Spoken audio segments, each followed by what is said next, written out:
2008년도에도 이제 데드캣 바운서라고 해가지고 거래량이 반짝대면서 가격이 조금 올랐었잖아요. 물론 지금도 그럴 수 있어. 근데 그때 올랐다가 다시 이제 내려오면 지금 사는 거랑 그 가격이랑 크게 차이가 안 난다고 하면 시간의 문제라는 거지. 지금 30~40% 빠진 애들이 과연 더 빠질까에 생각을 했을 때 그렇지 않다라고 한다면 지금 매수를 하는 사람들의 특징은 그거예요. 정말 내 집 마련용.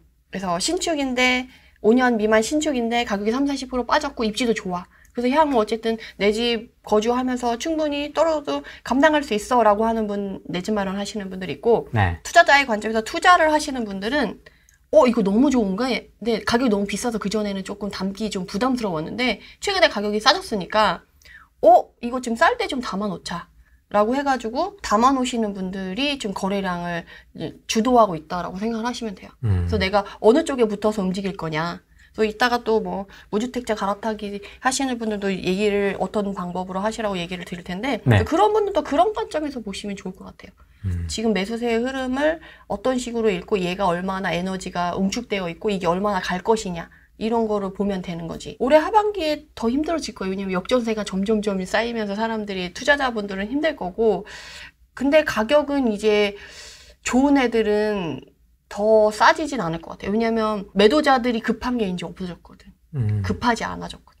그래서 급한 요소가 없어서 이제 싸게는 안 판다. 특히 1기 신도시 분당 같은 경우 좋은데 입지, A급 입지, A급 단지 가보면 작년에 거래가 한 단지 내에 한 건, 두 건밖에 거래가 됐어요. 차라리 안 판다는 거야.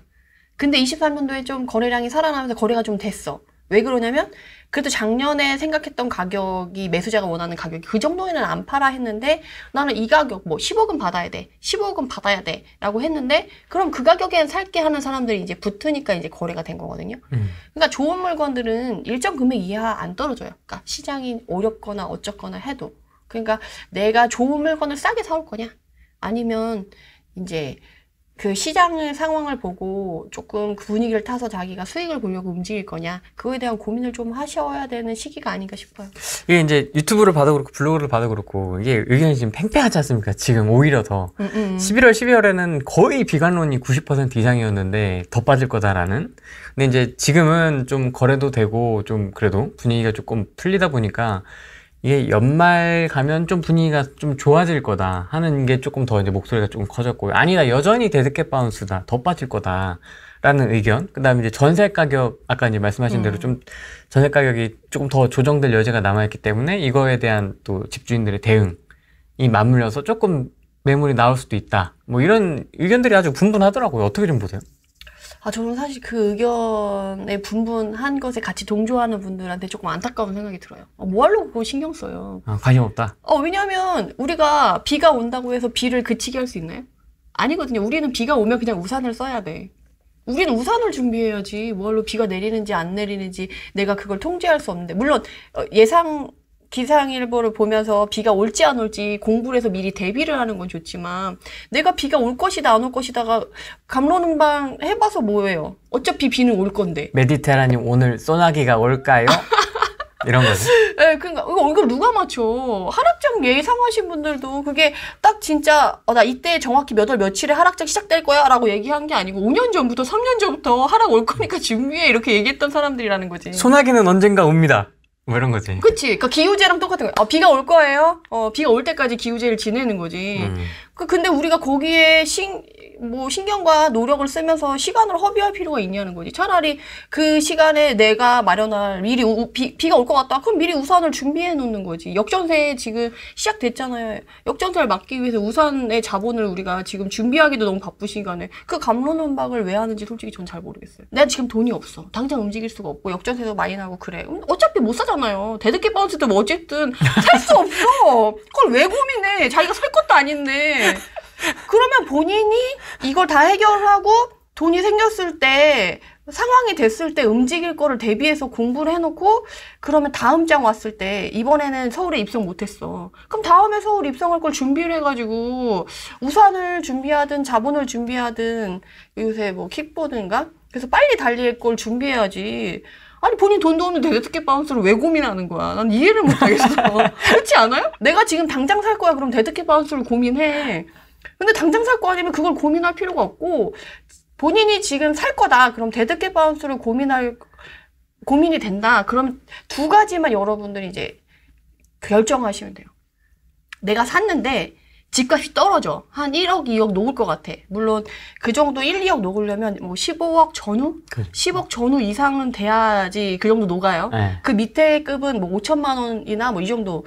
최근에 지금 제가 그 2008년도 이후로 녹는 애들을 봤더니 거의 이후에 녹았던 거, 그 데드캣 바운스로 2009년에 올랐다가 내려가는 정도는 한 10에서 20% 미만으로 움직이더라고요. 그럼 그 정도 10억 정도짜리 샀는데 뭐 10%, 20%만 1, 2억 왔다 갔다 하는 거겠죠?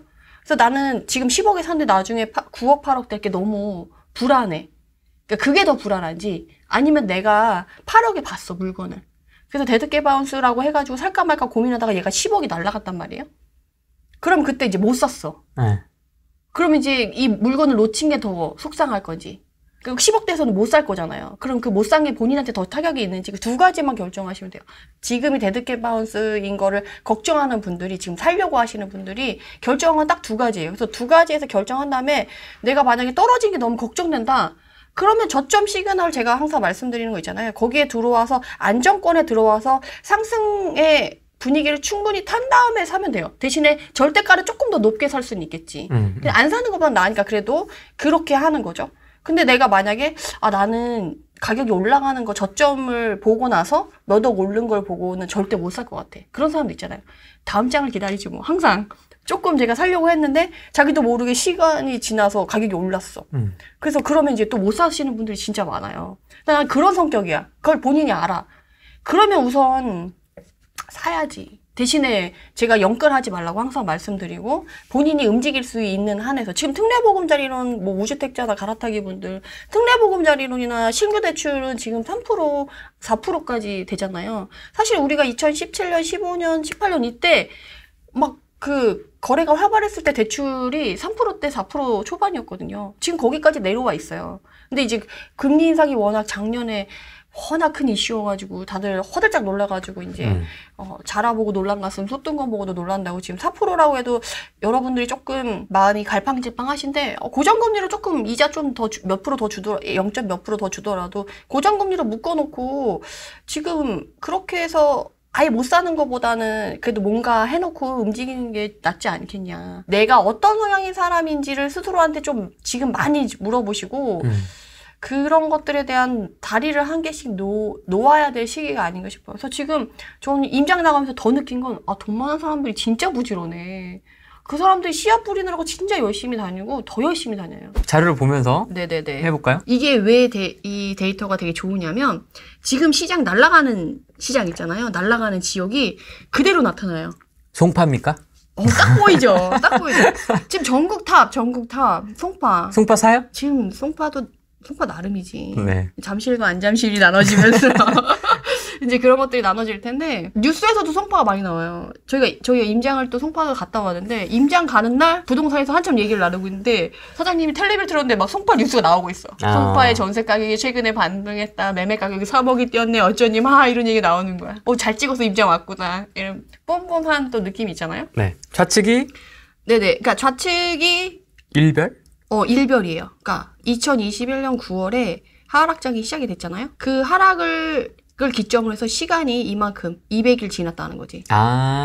그렇게 지나고 나서 시장이 얼마만큼 갔냐는 거예요. 그리고 X축이 1이고. 네, 그리고 매매 시장 강도로 부동산 지인의 매매 시장 강도 있잖아요. 그 매매 시장 강도, 그러니까 시장 강도는 저는 어쨌든 복합적인 걸 해서 그 데이터가 나오는데 그냥 저는 단순하게 딱 집어서 말씀드리는 게 그냥 시장의 에너지다. 0 밑에 있다 그러면 하락의 크기 에너지, 0 이상 있다 그러면 상승의 기운의 에너지라고 말씀을 드리거든요. 네. 그 시장 강도에서 얼마나 변동률이 크게 올라왔냐. 이제 그거를 이제 Y축에서 표시를 해주신 거죠. 그랬을 때 지금 송파구가 엄청 뜨거운데 지금 어디 임장 가야 돼요? 어디가 지역이 좋아지고 있어요? 라고 했을 때 송파 전에 저희가 강동구를 갔다 왔었어요. 그래서 지금 강동구랑 송파구는 같이 거의 움직이고 있거든요. 그래서 얘네들이 지금 좋게 흐름이 나타나는 게 이 데이터에 그대로 드러나요. 그래서 지금 안 좋은 애는 서초구잖아요. 네. 시간이 저점에서 많이 올라오지 않았고 시기도 그리고 반등도 얼마 되지 않았죠.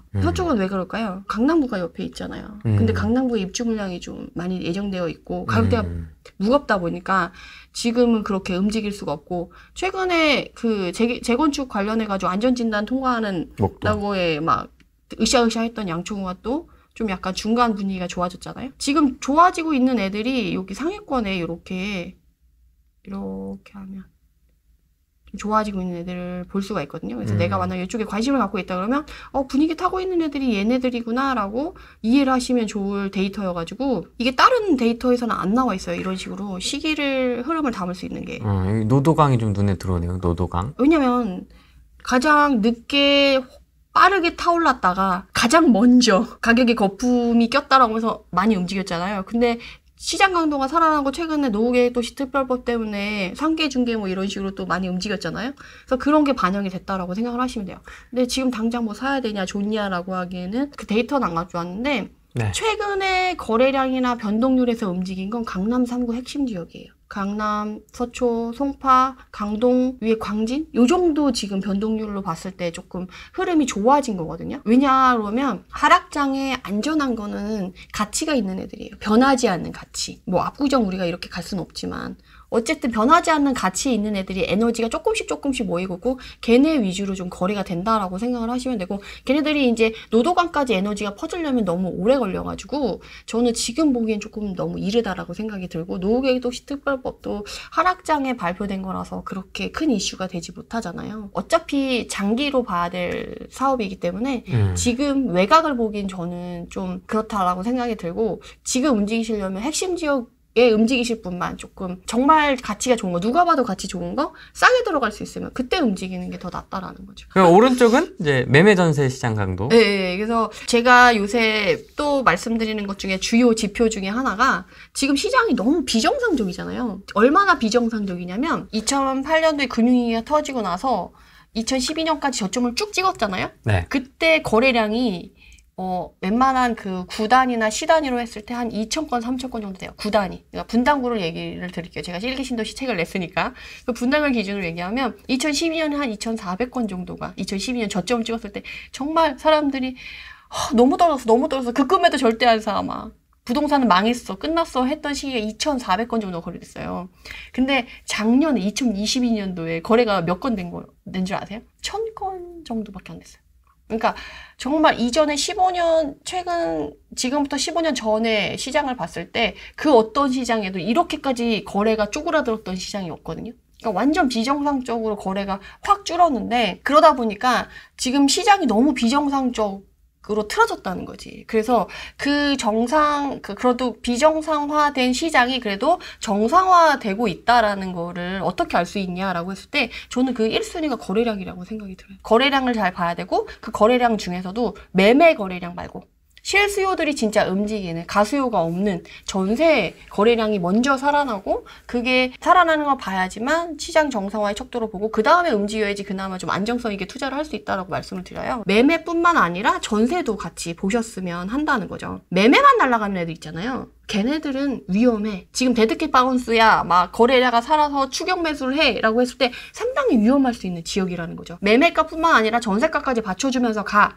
그럼 조금 더 안전하다는 거지. 역시나 송파구가 위에 떡하니 버티고 있죠. 특히나 올해 초에 그 헬리오시티 전세 매물이 한 200개 정도 있었거든요. 싹 빠졌어요. 그러니까 1월 때 갔을 땐 금매가 좀 몇 개 있었어요. 3월에 갔을 때는 금매가 없고 호가 붙은 매물이 있었거든요. 지금 가면 매물이 없어요. 호가 붙은 매물도 몇 개 없어. 사람들 다 걷어들였다는 거예요. 송파는 이제 여기도 보시면 아시겠지만 무리가 달라졌어. 그러네요. 얘는 무리를 지금 달리해서 혼자 잘 가고 있어요.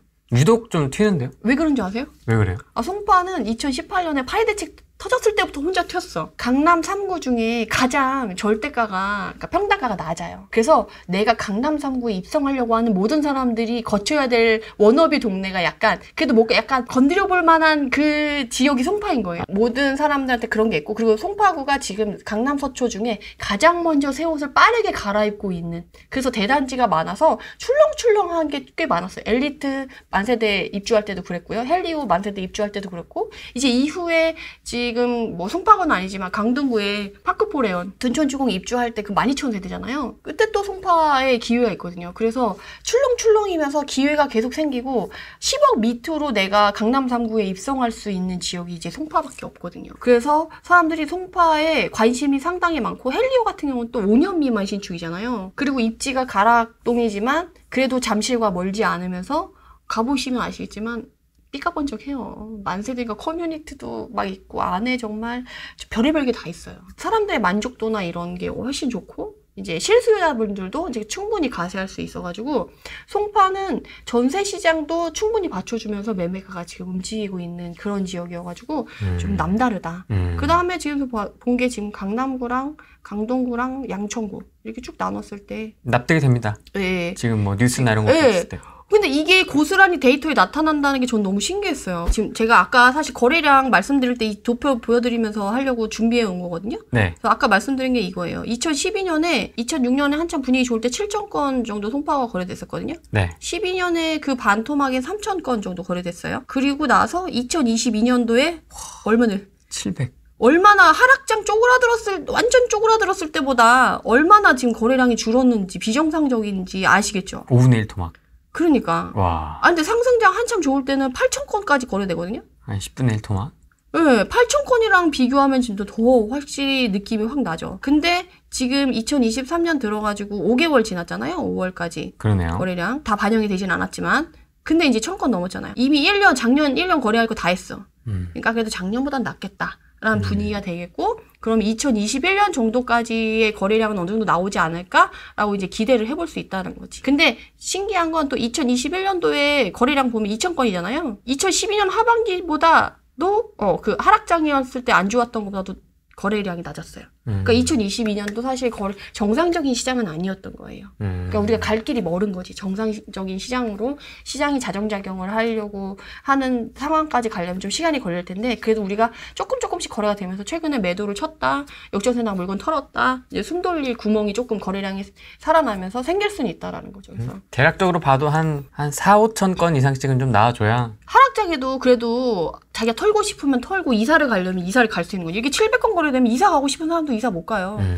뭐 이렇게 되면 문제가 되기 때문에 그래도 조금씩 나아지지 않겠냐라고 생각을 할 수가 있는 거지. 데드캣 바운스 이런 거 상관없이 거래량이 살아나면 그래도 그런 정도의 거래가 되면서 조금 시장이 정상화될 수 있다라는 거죠. 그래서 요거를 조금 감을 가지고 여러분들이 시장을 좀 바라봐 주시면 좋을 것 같아서 요걸 갖고 왔고요. 솔직히 돈 있으면 일기 신도시 사시겠어요? 서울 사시겠어요? 서울이요. 그죠? 근데 우리 지금 투자를 고민하시는 분들은 솔직히 돈 별로 없는 소액 투자 하시는 분들이 많으시거든요. 가성비. 가성비를 따져야 되는 사람들이 있어. 돈이 별로 없기 때문에 바로 서울에 진입하기 어렵지. 그러다 보니까 그럼 다음에 서울에 진입하려면 어떻게 해야 되냐 하면 이제 가성비 좋으면서 수익 나올 지역을 미리 공부해 놔야 되는데 그게 이제 일기 신도시고 경기도권이라는 거예요. 그래서 미리 준비하자. 그래서 그거에 대해서 조금 미리 좀 알려드리려고 제가 책도 출간하고 요 경기도를 들고 온 거예요. 서울 바로 못 가시는 분들 아쉬우니까 지금 경기도에서 그럼 봐야 될 알짜 애들 어떤 애들이 움직이고 있나라고 했을 때 성남 수정이 얘네도 전세 매물이 쌓였다가 올 초에 가장 먼저 움직인 단지 중에 하나고 그런 단지들이 모여있는 애가 산성역 포레스티아, 금빛 그란메종, 하늘채 이런 애들 신축들이 막 7,000세대씩 막 들어가가지고 매물이 쌓여 있었는데 올해 1월 가니까 200개, 300개 있었던 전세 매물이 싹 빠졌더라고요. 네이버에 있는 건 뭐냐 그랬더니 그거 이미 다 팔린 건데 반영을 다 못했어 이러시더라고요. 매매도 없고 먼저 움직인 애가 성남 수정. 근데 성남 수정이 왜 먼저 움직이는지 알아요? 아까 서울 송파 날라갔죠? 송파랑 얘네가 많이 움직이거든요. 송파로 출퇴근하시거나 경기도에서 서울로 이제 왔다 갔다 하는 사람의 그 중간 다리 역할을 하는 지대가 바로 성남 수정이에요. 그래서 이 서울에 송파가 움직이면서 얘가 같이 딸려 움직이고 신축이 또 그쪽에 있고 역을 끼고 있는 성남 수정의 또 특징이 신축들이 다 역을 끼고 있어. 다른 데는 신축은 다 입지가 떨어지면서 역 멀리에 있는데 성남 수정은 바로 역 앞에 단지가 있고 그리고 신축이고 30~40% 쫙 빠졌어. 그러니까 사람들이 관심이 있어서 이제 먼저 날아가게 된 거고 우리 화성시는 이제 얘기 안 해도 알잖아요. 동탄. 삼성의 역할은 정말 크다. 제가 이거를 느낀 건 우리 지난번에 천안에 2019년, 20년 이때 삼성에서도 그때도 30조 원 천안에다가 반도체 공장 짓고 투자를 하겠다라고 해가지고 천안이 이렇게 가격이 떨어지고 있었거든요. 근데 그 발표 나고 이렇게 다시 고개를 들었었어요. 그럴 정도로 이 삼성 화성의 호재는 정말 막강하거든요.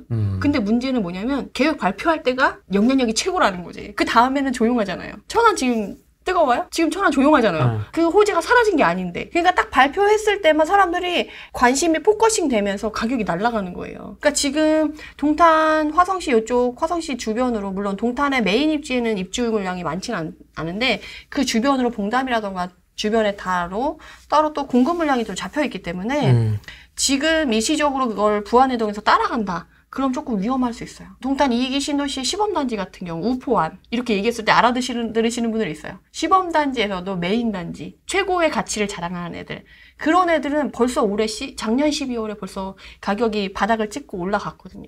우린 그때 가야지. 그럴 때 움직여야 되는 거지. 지금 막 반도체 호재 나온다, 이제 반세권이다 막 이래가지고 지금 부안해동에서 따라가기에는 조금 리스크 있다. 그래서 지금 좋은 애들은 또 이렇게 반 나눠서 지금 다 뉴스에 들썩들썩하는 애들이잖아요. 수원 영통도 최근에 이 화성이랑 동탄이랑 삼성벨트로 연결되어 있는 도시인 거 아시죠? 그러다 보니까 얘도 같이 많이 떨어졌고 이제 이후에 영통구 딱 안에 직접적으로 공급되는 물량은 없어요. 그러다 보니까 그 안에서 좋아지고 있는 애들이 좋아지고 있고 요새 또 광교가도 좀 또 분위기가 좋잖아요. 그래서 이런 분위기가 반영이 됐고 하남시도 분위기가 좋은 이유가 송파랑 강동구랑 하남시가 또 같이 움직여요. 물론 하남시가 제일 꼬말이겠죠?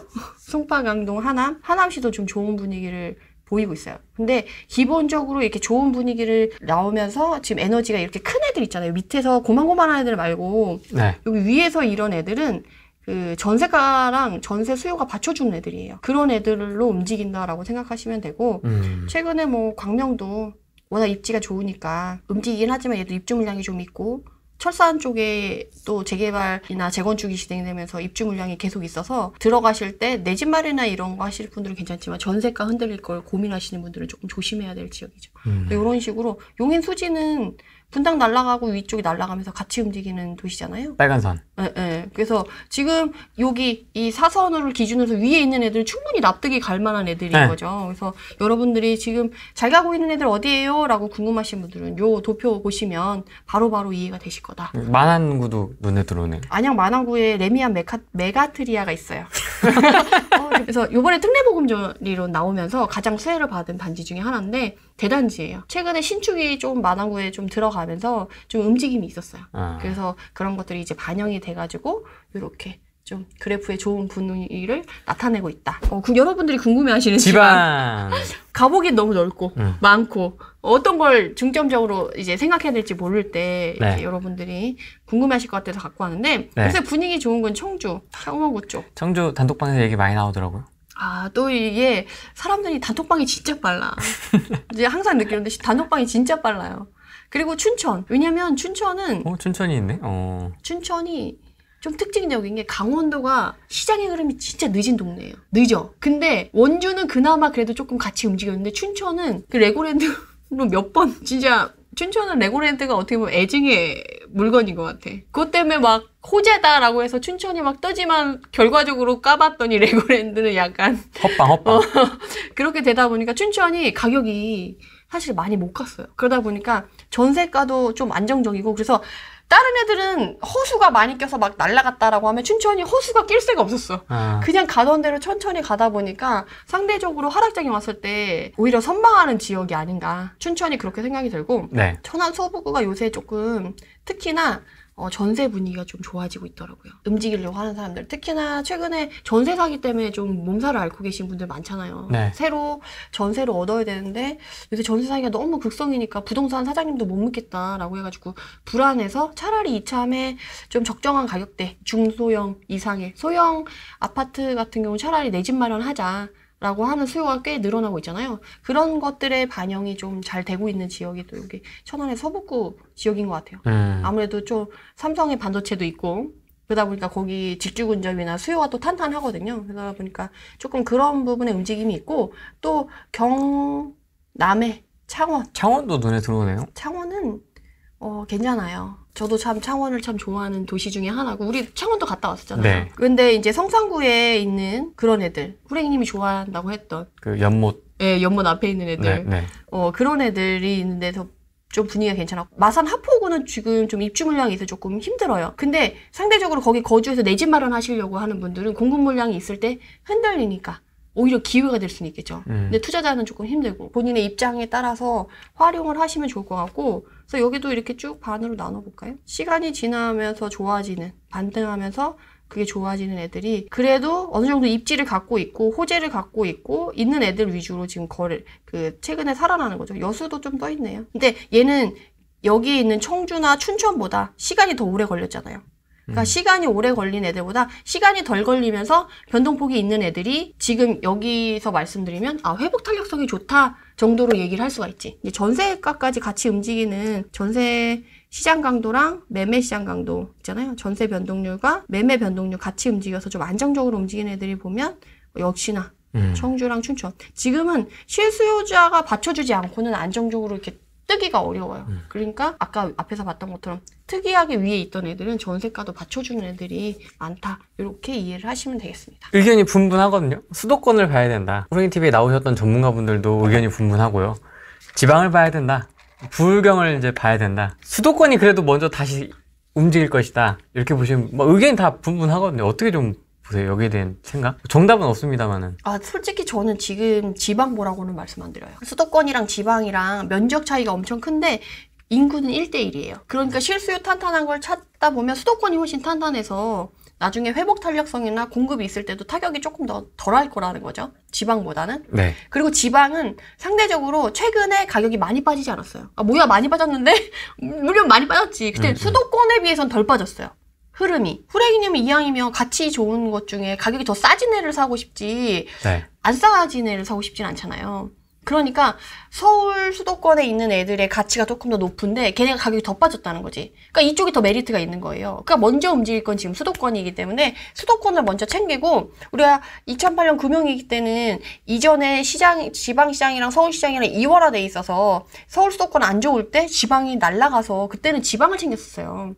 근데 지금은 아직 지방이 그 이전처럼 다시금 올라가서 그걸 할 만큼의 움직임이라던가 이런 시그널을 보여주고 있지 않거든요. 그래서 우선은 지금 가치 좋은 수도권 먼저 챙기고 이후에 지방이 그런 특징적인 의미 있는 움직임을 보이면 그때 이제 지방으로 선회하셔도 되거든요. 우리는 돈이 한정적인데 이왕이면 가성비 나오고 수익 더 나올 걸로 움직이는 게 맞지 않나. 그래서 저는 지금은 지방보다는 수도권을 볼 시기라고 말씀을 드리고 싶고, 근데 지방에서도 특징적인 애가 또 한 명 있어요. 하나. 걔는 좀 미리 봐야 된다. 뭐요? 당연히 세종이죠. 지금 제가 세종을 준비해 왔습니다. 세종? 세종은 달라요. 세종은 같은 지방이라고 얘기하기 힘들 정도로 세종특별시. 특별하잖아요. 네. 얘는 특별 취급을 해줘야 돼. 근데 왜냐면 세종이 특별할 수밖에 없는 이유가 얘는 부동산 하락장이 시작되기 이전에 이미 세금 타격을 받기 1, 2년 전에 세금 타격을 받고 맞아요. 가격이 너무 많이 조정됐어. 맞아요. 네네네. 그래서 얘는 지금 하락장을 시작한 지 꽤 됐어요. 그렇기 때문에 게다가 더 신기한 건 얘는 물론 초반에 워낙 빠르게 올라가긴 했거든요. 그래서 다른 지역들은 수도권 애들은 지금 올라간 만큼 올라간 속도대로 빠르게 이렇게 내려왔는데 그 전에 워낙 부동산의 상승장부터 얘는 안 좋았기 때문에 그 이후에 천천히 떨어진 거예요. 그래서 지금 올라간 만큼 떨어졌어. 완전 비슷하진 않지만 그래도 그 가치가 점점점 좋아졌는데 그 가치마저 없어진 건 아니기 때문에 완전 똑같아질 수는 없는 거죠. 그러다 보니까 세종 같은 경우는 전고점이 21년 1월이에요. 21년 여기. 전고점이 21년 2월이거든요. 네. 근데 우리가 전체적인 전국적인 부동산 하락장이 시작한 건 21년 9월이잖아요. 맞아요. 근데 그것도 이제 평균가로 움직이는 거지. 세종은 21년 2월부터 하락이 시작됐지만 그 평균가로는 그렇게 보이지만 실제적으로는 20년 하반기부터 쫙쫙 빠졌거든요. 그 단지별로. 그렇다고 보면 지금 23년 지금 6월이잖아요. 꽤 됐죠. 3년 빠졌어요. 3년 빠졌다고 하면 이제는 그래도 조금 빠질 만큼 빠졌다라고 생각이 들고, 또 작년 11월, 10월 이때쯤에 제가 11월, 12월에 세종을 갔다 왔거든요. 이미 올해 초에 2월에도 갔다 왔구나. 작년 말에도 갔다 오고 올 초에도 갔다 왔는데 세종은 이미 움직임을 시작했더라고요. 그 세종의 1급지 있잖아요. 1급지 대장 아파트 애들은 이미 바닥을 찍고 가격이 올라가고 전세가도 올라가고 해가지고 반응이 벌써 보이더라고요. 그래서 세종은 내가 핵심 입지에 관심이 있었다. 라고 하시는 분들은 지금부터 좀 관심을 가져야 돼요. 안 그러면 좀 늦을 수가 있어요. 세종은 조금 보시면 좋을 것 같고, 그리고 또 특징적인 건 좀 0이 있잖아요. 시장 강도가 0인데 아까 특징적으로 서울에서 송파구가 위에 딱 있었잖아요. 독보적으로. 걔도 아직 0에 가깝지 0을 완전 와 있진 않거든요. 근데 세종은 지금 보시면 아시겠지만 시장 강도가 0에 가까이 만났어요. 지금 전세는 아직 밑에 있죠. 그러니까 최근에 임대차 3법 이후로 부작용 때문에 전세가는 지금 회복하는데 좀 시간이 전체적으로 모든 전국적으로 좀 회복이 좀 느린 편인데, 세종은 지금 매매 시장 강도는 0에 수렴해서 가까이 왔다는 거죠. 그래서 분위기가 확실히 세종은 좀 탔어요. 그래서 이전에 이제 실수요자들도 조금 움직이기 시작했고, 투자자들도 최근에 세롬동이랑 보람동 위주로 해가지고 갭이 좀 줄어들거나 갭이 작은 애들 위주로 뭐 물건이 좀 사라지는 특징적인 모습들을 보여줬던 지역이 또 세종이에요. 그래프만 보면 그래도 매정감이 좀 있어 보이는데요? 얘는 원래 세종은 전세가 자체가 원래 낮죠. 항상 낮게 형성이 되어 있어요. 그래서 억 단위 아니면 좀 입성하기 어려운 데가 세종시죠. 우리가 갭 투자의 성지라고 하는 막 1,000만 원, 2,000만 원 들고 투자할 만한 데는 아닌 거죠. 근데 실수요가 탄탄하고 앞으로 얘는 생활권으로 움직이잖아요. 1생활권, 2생활권, 3생활권, 뭐 4생활권, 6생활권 쫙 이렇게 개발을 할 거라서 공급 물량이 이제 계속 있을 거여가지고. 그렇지만 메인 입지인 2생활권이랑 3생활권은 바뀌지 않거든요. 그래서 거기 안에서 핵심 지역 움직이실 분들은 이제 나중에 넘사벽이 되기 전에 좀 챙겨보시는 것도 나쁘지 않고, 지금 최근에 보면 또 전세 매물이 이렇게 전세가는 확 날아가고 있지 않지만 전세 매물은 23년 들어서 이렇게 떨어지는 지역들이 상당히 많아요. 특히 입지 괜찮은 애들 위주로 해서 전세 매물이 쌓이면서 전세가가 아직도 받쳐주지 못하고 있다라고 하면 리스크가 크죠. 매물이 계속 쌓이고 있으니까. 근데 매물이 줄고 있으면서 전세 시장 강도가 좋아지고 있다라고 하면 향후 분위기가 좋아질 수는 있겠다라고 생각해 볼 수 있는 거지. 그러네요. 예를 들어서 송파구의 헬리오시티 같은 경우는 전세가가 지난 한 2, 3개월 전보다는 그래도 5천만 원씩 가격이 다 올랐어요. 전세가가. 그래서 아직도 전세가가 떨어지면서 역전세 나는 지역들이 있는 반면에 좀 이렇게 좋은 애들은 벌써 반등을 좀 준비하고 있긴 하다. 그래서 실수요가 참 중요하다라고 다시 한번 말씀을 드릴 수가 있고, 세종이 그러니까 2023년 들어서 거래량이 좀 살아났잖아요. 그거의 특징적인 달이 2월이에요. 2월이 그냥 정말 반짝임이 최고조에 달했다라고 말씀을 드릴 수 있고,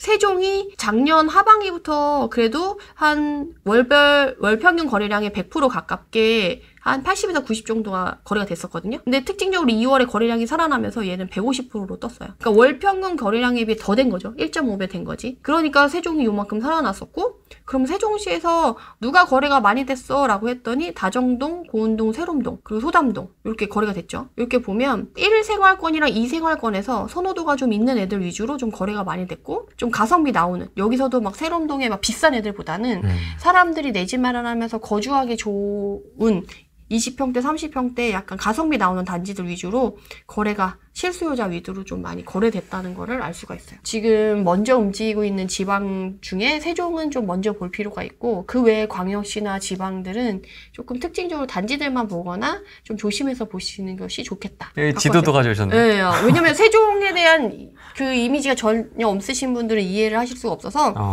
메인이 어쨌든 2생활권, 3생활권이에요. 2생활권부터 보면 되나요, 그럼? 네네. 근데 비싸죠, 가격이.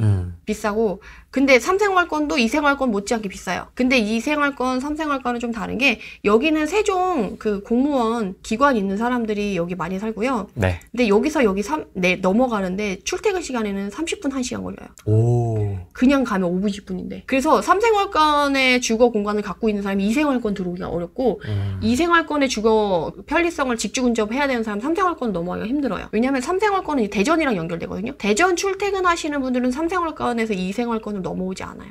그래서 생활권이 좀 다른데 메인은 2생활권, 3생활권에서 좀 보시고, 그 다음에 보고 싶다 그러신 분들은 이제 1생활권, 그 다음에 신축도 들어올 건데 얘네들은 어떻게 개발이 되냐에 따라서 추후에 볼 거여가지고 우선 여기 먼저 위주로 세종 관심이 있으신 분들은 보시면 좋을 것 같습니다. 이번에 1기 신도시 특별법 아니고 어쨌든 노후계획도시 특별법으로 나와가지고 네. 1기 신도시 이외에도 서울이랑 막 전국적으로 그 20년 이상이면서 100만 제곱미터 이상의 택지 리스트가 친문에 막 떴잖아요. 막 한 49개 있던데. 왜 그 중에서 그럼 걔네들 다 되는 거 아니야? 그러면 굳이 1기 신도시 안 봐도 되는 거 아니야? 이렇게 생각을 하실 수도 있는데요. 네. 그러면 이제 서울을 들어간다고 생각하면 서울은 생각보다 금액이 아직 그렇게 우리가 생각할 정도로 그렇게 쉽게 들어갈 금액들의 문제가 아니고 재건축된다고 하면 상계중개 요새 또 움직였잖아요. 걔네들도 가격이 그렇게 만만치 않아요. 그래서 제가 아까 초반에서 말씀드렸는데 일기 신도시 보는 분들이 누구냐? 돈이 별로 없으신 분들이라는 거예요. 그래서 이번에 돈을 벌어서 서울로 입성하고 싶은 분들이 보는데 그분들이 보기에는 가성비나 수익적인 면이나 돈적인 실투금 차이에서 아직 입성하기 좀 어렵기 때문에 그런 뭐 가성비, 실투금, 뭐 수익성 이런 걸 기준으로 필터링을 딱 그 택지리스트 49개를 딱 걸어보면 네. 결국 나오는 건 일기 신도시다 라고 저는 말씀을 드릴 수 있을 것 같아요. 그리고 이제 일기 신도시가 이전과 다르게 새로운 가치로 지금 평가받을 수 있는 시기이기 때문에 제가 일기 신도시는 이제 이전과는 다른 도시로 보셨으면 좋겠다라고 말씀을 드릴 수 있을 것 같아요. 좀 더 면밀히 좀 그래도 뭐 전체 지역이 다 그런 건 아닐 테니까 좀 그 중에서도 좀 더 눈에 들어오는 지역들이 있으세요? 좀 더 면밀히 봤으면 하는 지역들. 뭐 일기 신도시 내에서? 네. 아, 그쵸. 당연하죠. 그래서 일기 신도시 내에서 지금 분당 평촌은 지금 분위기가 좀 타요. 그리고 제가 분당에 대해서 좀 이따가 더 자세하게 말씀을 드릴 건데 네. 분당은 제가 아까 말씀드린 대로 핵심 지역의 핵심 단지들이 움직이기 시작해서 그 에너지를 모아서 주변으로 확산되고 있다, 확산시킬 정도 에너지가 모이고 있다라는 느낌이 확 드는 정도의 모습이 현장에서도 나타나고 데이터로도 반영이 돼요. 근데 다른 지역들은 아직 그 정도까지 에너지를 못 모았어요. 근데 그런 특징적인 모습을 보이는 애가 지금 분당이다. 근데 제가 이제 분당 설명을 들어가기 전에 먼저 말씀드리는 건 일기 신도시를 이제 보실 때 여러분들이 이전의 일기 신도시로 생각하고 투자를 하시면은 패망할 수가 있어요. 이전의 생각은 어떤 생각이죠? 그래서 예를 들면 이제 분당의 지도를 한번 봐볼게요. 지금 분당에 보면 이제 일기 신도시가 이렇게 토지개발 계획도가 이렇게 나타나잖아요. 그래서 여기 애들이 분당 신도시 안에 들어가는 구역인데 일기 신도시라고 해서 분당이라고 해서 모든 애들의 입지가 다 똑같은 게 아니잖아요. 네. 그 분당 신도시의 특징을 제대로 반영하고 있는 애들은 정해져 있어요. 그래서 제가 이제 입지 구분을 할 때 제가 얘가 지금 망아지 모양이잖아요. 망아지가 이렇게 딱 앞발을 들고 있는 모양인데 그러네요. 여기서 이제 목을 치라고 말씀드려요. 목을 띡. 목을 치시오라고 해서 나눠드려요. 그래서 여기가 이제 북부권역, 그래서 여기 남부권역 이렇게 두 개로 나눠서 생각을 하시라고 하거든요. 근데 여기 안에서도 남부권역 중에서도 여기 몸통이 있잖아요. 등뼈. 등뼈까지, 팔까지 이렇게 해서 여기 구역이 이제 분당의 핵심 지역이고 우리가 알고 있는 일반적인 우리가 정자동 쪽에 가서도 사진 찍고 맞아요. 그 영상을 봤지만 그 메인 핵심 지역이 바로 여기예요. 그래서 옆에 이제 나타났는데 예전에 그러니까 일기 신도시가 처음 개발이 됐을 때 분당을 롤모델로 해서 다른 지역을 더 이렇게 지어서 하려고 분당을 롤모델로 세우려고 했었고 그 분당 안에서도 그러면 모든 단지를 한꺼번에 지을 수가 없으니까 시범적으로 어디를 먼저 지은 다음에 그걸 확장해서 비슷한 모습으로 확장해서 짓자라고 했었단 말이에요. 그게 이제 시범단지예요. 그래서 91년도에 시범단지 분당이 얘가 91년도에 처음 제일 먼저 입성을 했죠. 그래서 연식이 제일 먼저 오래돼서 30년 한을 지나서 중국 연수를 가장 먼저 재건축 중국 연수를 채워준 데죠. 그러다 보니까 초두 효과가 있잖아요. 서울도 초두 효과라는 게 있는 것처럼 처음 지어지면 주변에 인프라나 이런 것들의 주변에 그 개발을 할 때 입지가 좋은데 많이 들어가잖아요. 그래서 처음에 들어갈 때는 사람들이 살아야 되니까 편의시설을 먼저 여기다 지어준 거예요. 그리고 이제 서현역이 여기 있잖아요. 이전에 일기 신도시 처음 개발될 때는 서현이 1등이었어요. 입지가. 근데 분당에 어떤 사람들이 사냐면 서울에 출퇴근하면서 그래도 소득이 높은 사람들이 이제 거주를 하기 시작했단 말이에요. 그럼 그 사람들은 다른 사람들, 다른 동네처럼 그냥 생활만 편리하면 좋아로 만족할 수 없는 사람들인 거지. 내 자식들은 조금 더 특별하게, 내 자식들은 조금 더 해주고 싶다라는 욕심이 들어서 이제 누구보다 학구열이 높은 지역이 된 거죠. 그래서 우리나라 3대 학군지가 어디예요? 대치목동 중계죠. 중계보다도 분당이 훨씬 학업 성취도 평가 수준이라던가 그 수준이 훨씬 높아요.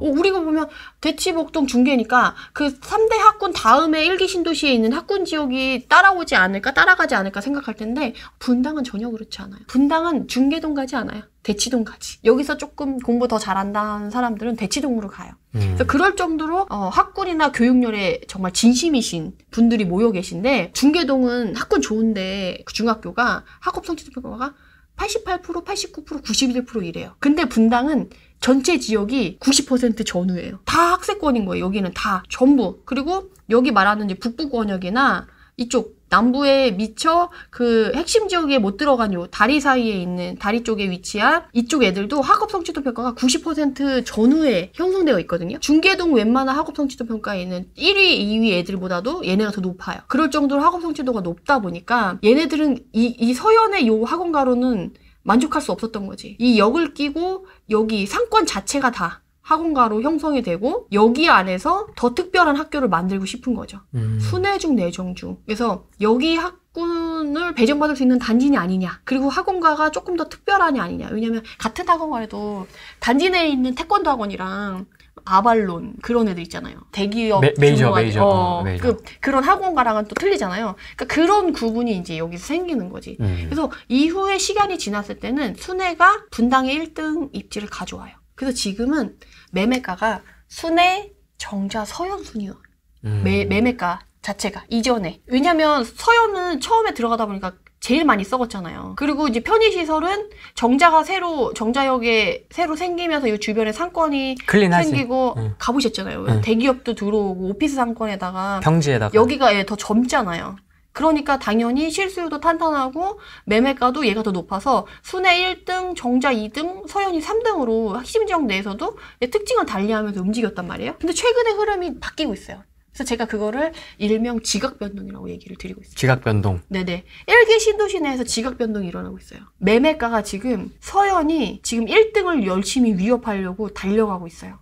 그게 지금 현장에서 나타나는 모습이고 정자는 이미 추월했어. 서현 시범단지가. 이미 추월했고 최근의 모습이 가격 반등의 속도라던가 매물이 거래돼서 없어지는 속도라던가 가격이 빠르게 치고 가는 속도 자체가 지금 서현이 1등이에요. 왜냐하면 이전에는 어쨌든 제일 썩었고 오래됐고 학군을 갖고 있지 못해서 평가 절하되면서 이제 1등이었다가 3등으로 내려왔었는데 얘가 새 아파트로 옷을 갈아입는다고 생각을 해보세요. 그러면 물론 이 메인 학군은 가져올 수는 없지만 그럼에도 불구하고 새 아파트니까 가격이 얘네보다 쌀 수는 없잖아요. 가장 먼저 갈 수 있겠다는 가능성을 본 거지. 물론 제가 얘네가 뭔가 될 거다라고 단정지어서 얘기를 하는 건 아니고 지금 현장의 흐름이 사람들이 그렇게 생각해서 지금 똑같은 돈으로 살 수 있어. 그러면 어딜 갈래? 그러면 사람들이 다 여기를 산다는 거예요. 그러다 보니까 지금 흐름이 빠르게 움직이고 있어요. 물론 정자 쪽에 지금 리모델링이 진행 중이어가지고 요번에 이주해가지고 움직이는 애들이 있어가지고 전세가가 최근에 뭐 또 2억이 뛰었니 어쩌니 또 뉴스가 또 떠들썩했잖아요. 이제 이주 수요가 되면 다시 전세난이 일어날 거다 막 이래가지고 막 또 공포 분위기를 조성하고 있는데 네. 이제 그런 분위기에 있음에도 불구하고 여기 전세 수요는 지금 이 정자에서 다 커버를 못해서 순회랑 서현까지 넘어왔어요. 그래서 지금 가보면 전세 매물이 거의 없어요. 그러니까 전세가 떨어질 일이 없는 거지. 그리고 이주 수요가 계속 이제 발생할 거니까 에너지가 여기서는 이제 모이기 시작하는 거죠. 그래서 나타나는 게 뭐냐면 이거 북부는 좀 이따 얘기를 드리고 분당구에 1월 1일부터 5월 30일까지로 얘는 끊었어요. 월달로. 네. 1위, 2위, 3위부터 쭉 봤을 때 1위가 푸른마을 어디예요? 순회동이죠. 순회동. 느티마을 어디예요? 정자동이죠. 시범한양, 서현동, 정자. 1위부터 4위까지 핵심 지역에 있죠. 네. 거래 건수도 꽤 돼요. 비슷비슷하게. 네, 얘는 비슷비슷하게 하면서 얘네는 그러니까 에너지가 생길 수 있을 정도로 그 안에 특별한 그 기준을 가지고 지금 에너지가 모이고 그게 커지고 있다라는 거예요.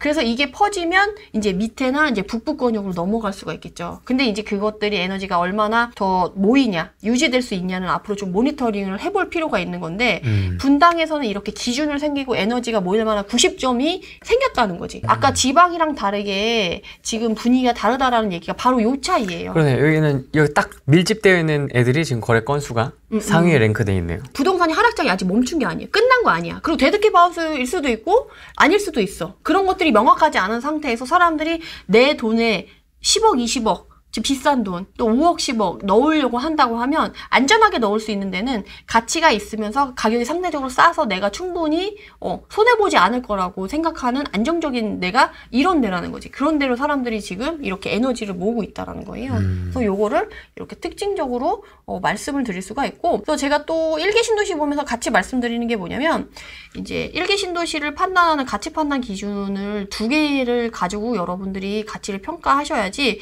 1기 신도시를 수치를 보실 때 수익을 제대로 챙기고 가성비를 챙길 수 있다라고 말씀을 드려요. 그래서 그 첫 번째가 아까 말씀드린 대로 이제 1급지, 2급지, 3급지로 나눠졌던 애들의 순위가 바뀌면서 이제 가치가 달라질 수 있다는 거죠. 내가 만약에 똑같은 10억을 들고 있어요. 근데 후랭이님이 10억 가지고 이제 분당에 살려고 하는데 1등인 애가 입지가 좋겠지 생각하고 1등을 샀어요. 근데 이후에 1등이 2등으로 밀려났어. 그랬을 때랑 서연이 이제 3등이었는데 그래서 3등 가격에 사고 나서 나중에 재건축이 되고 시간이 지나고 보니까 걔가 1등 자리를 차지한 거죠. 그럼 누가 더 수익이 좋겠어요? 아무래도 후자가 있겠죠. 더, 예. 그러니까 이제 지각 변동이 일어날 걸 생각해서 내가 돈을 넣을 때도 이런 가성비를 생각해서 지각 변동이 일어날 거를 충분히 상상하고 확인을 한 다음에 그 추이를 타서 투자하시는 게 훨씬 더 수익이 좋을 거라는 거를 말씀드리는 거고 두 번째는 이제 지역이 이분화될 수 있다. 지역이 나눠질 수 있다라고 말씀드리는 거예요. 그럼 이렇게 얘기 들으면 어떻게 생각하시면 뭐야 분당이 두 개로 쪼개지는 거야? 라고 생각을 하실 수가 있는데 어떻게 보면 그렇게 된다라고 그러니까 의미적으로 보면 두 개로 쪼개진다라고 말씀드릴 수 있을 것 같아요. 분당하면 뭐예요? 핵심 가치 학군이잖아요. 학군. 그리고 그 학군의 특징을 갖고 있는 이 서연순의 정자가 가격이 제일 비싼 게 납득이 되죠. 네. 근데 여기에 추가적인 핵심 가치가 하나 더 들어설 거라는 거예요. 뭐죠? 바로 이 북부 권역의 교통이에요. GTX-A. 그리고 여기 판교가 있잖아요. 그래서 이제 북부 권역은 판교랑 같이 움직이면서 플러스 직주 근접의 교통까지 가면서 이제 1기 신도시 내에서 분당은 학군을 위주로만 가치를 평가받거나 가격이 움직이지 않고 이제 직주 근접과 교통의 편의성이 증가하면서 새로운 가치를 가진 새로운 구역이 하나 더 메인 핵심 지역으로 들어설 거라는 거예요. 그것에 대한 증명으로 뭘 얘기를 드릴 수가 있냐면 우리가 아까 말씀드렸던 순회서연 정자 얘네들은 최근에 가격이 한 2, 3억 정도 빠졌어요. 부동산 하락장을 맞으면서. 근데 뭐 15억 하던 애들이 2, 3억 빠진 게 몇 프로 안 되잖아요. 30, 20% 정도 되잖아요. 근데 요 북부 권역에 GTX가 들어갈 여기가 이매거든요. 이매 야탑이에요. 여기 이매동 같은 경우는 가격이 2억 정도밖에 도 안 빠졌어요. 1, 2억 정도밖에 안 빠졌어요.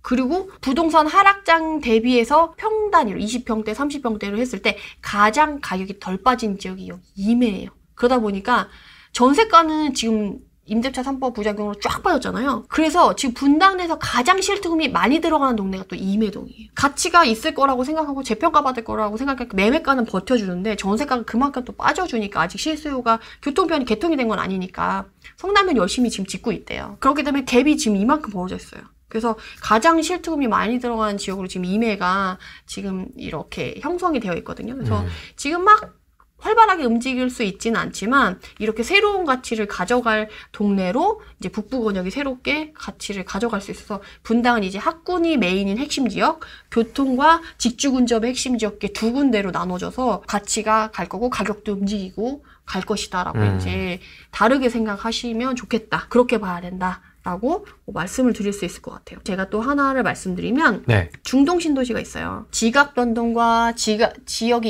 이분화될 거다라는 가치는 1기 신도시 5개 지역 중에 4개 지역만 해당이 돼요. 분당, 평촌, 일산, 3번. 중동만 해당이 안 되거든요. 왜냐? 중동은 이미 지각 변동과 이분화를 거쳤어요. 그래서 이미 끝난 도시예요. 얘는. 왜냐? 우리가 7호선 부천 중동 신도시는 이제 택지 개발 모양이 이렇게 생겼는데 여기에서 여기 이 7호선을 기준으로 자를 수가 있는데 이 7호선이 2012년도에 개통이 됐어요. 그래서 이전에 이제 1기 신도시가 개발이 될 때는 1호선으로 이미 1호선은 유동인구 엄청 많으신 거 알죠? 네. 이용객이. 엄청 그래서 많아요. 여기로 이제 수요들이 움직이면서 중동 신도시에 있는 사람들을 채워줬었는데 이 7호선이 생기고 나서는 얘네들이 1호선 역들이 많이 죽었어요.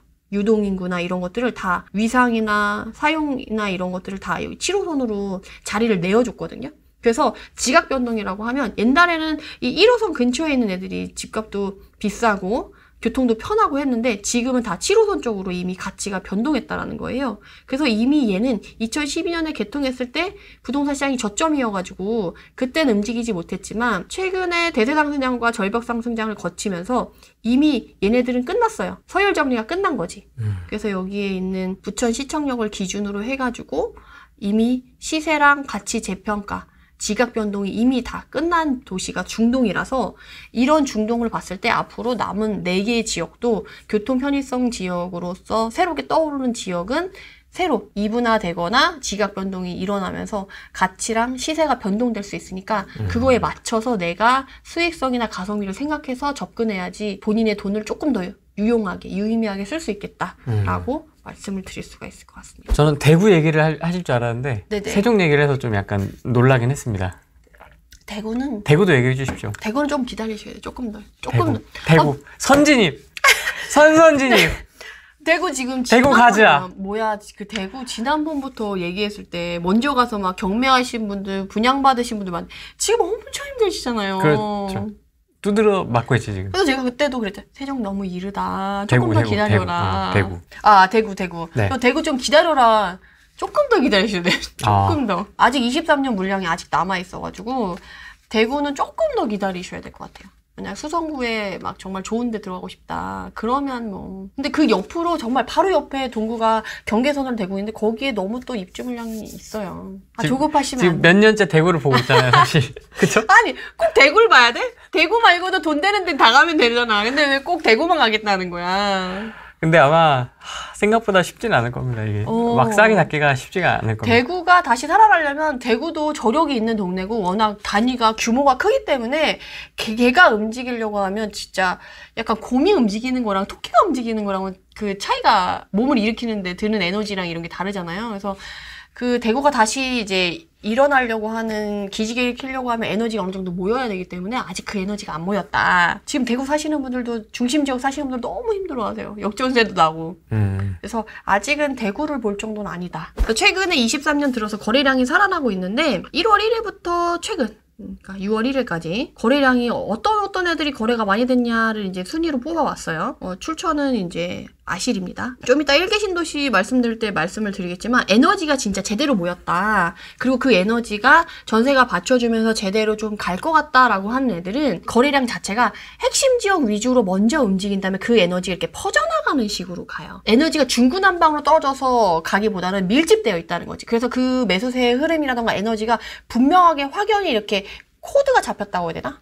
그러니까 뿌리가 이렇게 형성됐다라고 해야 되나? 이런 식으로 약간 정착이 될 수가 있는데 그렇지 않은 지역은 중구난방으로 그냥 핀셋으로 이쪽 단지 저쪽 단지 그냥 수요가 약간씩 몰리는 정도로만 이제 퍼져 있는 데 같은 경우는 에너지가 흩어져 있어서 그게 밀집도가 없어서 그 에너지가 모여서 주변으로 퍼지거나 그게 이어지거나 되기가 어렵다라고 판단을 하실 수가 있거든요. 그래서 지금 부산을 보면 부산에 거래량 가장 많이 된 애가 누구예요? 히스테이트 사하역의 사하구죠. 네. 사하구가 부산의 핵심 지역인가요? 아니요. 부산의 핵심 지역 어디예요? 수영구, 해운대구, 해수동. 동래구잖아요. 그쵸? 해수동이잖아요.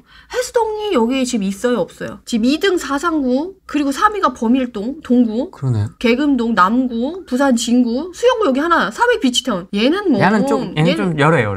얘는 좀 특별하니까. 얘는 전국구잖아. 얘는 얘는 열애. 전국구. 얘는 떼야 돼. 재건축 전국구. 열애. 얘는 열애고 나머지 금정구, 남구 없잖아요. 그러니까 얘네는 지금 흩어져 있는 에너지들이 그러니까 핵심 지역의 핵심 애들이 움직이는 게 아니라 지금 매수세의 흐름처럼 그 지역 내에서 가격이 많이 떨어지거나 입지가 괜찮고 신축이어서 사람들이 움직이려고 하는 그런 분위기 위주로 움직인다는 거지. 근데 그런 에너지들은 모여서 에너지를 키우거나 주변으로 확장해 나가기는 어려운 에너지라는 거예요. 막 어느 하는 지역에 탁 이게 아니네요.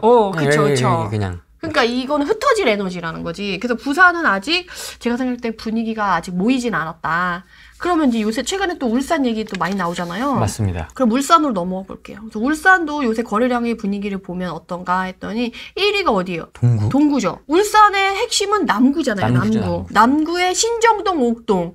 조금 더 본다면 야음동까지 볼 수가 있는데 지금 있나요? 남구? 없죠. 남구 야음동 하나 떴잖아요. 얘는 그나마 좀 신축이어가지고 선호도 있는 신정동 근처에서 조금 비벼볼 수 있는 입지. 그러다 보니까 얘가 좀 거래가 된 거고 나머지 동구의 지웨시티도 동구의 신축급에서 입지가 나름 괜찮은 그리고 1단지, 2단지 이렇게 해가지고 최근에 입주를 하면서 나름 여기서 세력을 형성하고 있는 애들이에요. 그런 애들은 지금 거래 건수가 좀 다른 애들에 비해 봐봐요. 밑에는 50건 막 이런데 얘 혼자 몇백 건이잖아요. 네. 여기도 마찬가지고. 이런 애들은 얘네들이 단지의 특성인 거지 에너지가 모여서 이 지역을 끌어줄 만한 그런 건 아니라는 거지.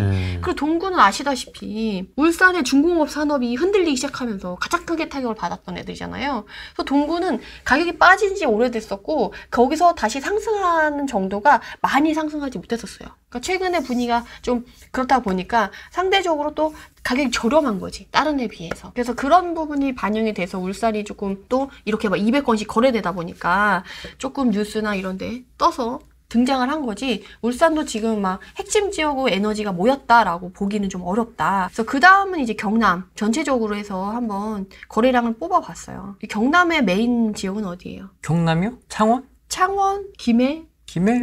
부산은 광역시니까 빼고. 네, 빼고. 그러면 그런 애들일 텐데 그 창원에서도 성산구 그리고 성산구 안에서도 용호동, 반림동 우리가 봤던 맞아. 앞에 연못 있고 맞아. 신축급 이렇게 쫙 깔려있는 그런 애들인데 지금 봐보세요. 양산시, 창원시, 성산구의 대원동 우리가 원하는 용호동이랑 반림동 아니잖아요. 대원동, 대방동 이쪽 애들은 좀 신축급이라고 하거나 이렇더라도 가격대가 그쪽보다는 조금 약한 애라고 생각을 하시면 되고 그리고 경남 창원의 마산 하프구의 월영동 얘는 들어보셨죠? 마리네시앙. 물론 마산 하프구에서는 메인 입지예요. 그치만 갭투자의 성지로 불렸던 단지로 그래도 실거주 수요가 탄탄해서 입지도 괜찮지만 핵심 지역의 그러니까 창원의 핵심 지역의 메인 단지는 아니라는 거지. 어떤 느낌인지 아시겠죠? 김해도 봐보세요. 김해에서 보려면 장유동, 유라동 나와야 되거든요. 있나요? 김해? 안동, 경남 밀양시, 김해 신문동 아직 핵심 지역 애들이 뜨지 않았어요. 그러니까 핵심 지역이 이렇게 움직이면서 에너지에 모을 정도의 분위기가 지금 지방에 형성되고 있지는 않다. 왜냐면 지금 수도권도 그런 에너지가 모이는 애들이 몇몇 없어요. 지역이. 그런데 이제 지방에서 아직 에너지를 모으기에는 시기가 좀 이르다. 이렇게 생각을 하시면 될 것 같아요. 그렇네요. 부유경 전반적으로 봐도. 그렇죠. 딱 느낌 오시죠? 네, 뭔가 이렇게 딱 이렇게 틀이 잡혀갖고 이렇게 에너지가 딱 갈 만한 느낌은 없습니다. 그렇죠, 그렇죠. 왜냐하면 지금 거래량이 진짜 이렇게 쪼그라든 상태에서 움직이는 사람들은 진짜 어쩔 수 없이 움직이는 이제 실거주 수요들의 반영이 많이 되어 있는데 그런 실거주 수요들을 기반으로 해서 에너지가 모였냐 안 모였냐를 보려고 하면 이렇게 지금 흩어져 있냐 에너지가 모일 정도로 움직이고 있냐 이거를 비교할 수가 있어요. 인천도 공급 물량이 많아가지고 조금 휘청휘청 할 수 있는 데인데 지금 최근에 저쪽에 검단이나 검단 분양권 쪽은 조금 또 움직이신다고 하시더라고요. 그리고 송도도 약간 2021년에 가장 큰 타격을 받았던 동네 중에 하나인데 연수구도 조금 분위기가 좀 좋아지기 시작하고 좀 살아나기 시작하더라고요. 근데 거기도 역전세가 막 억 단위로 나고 해서 힘드신 분들은 엄청 힘드신데 내가 만약에 인천의 송도를 보고 있다.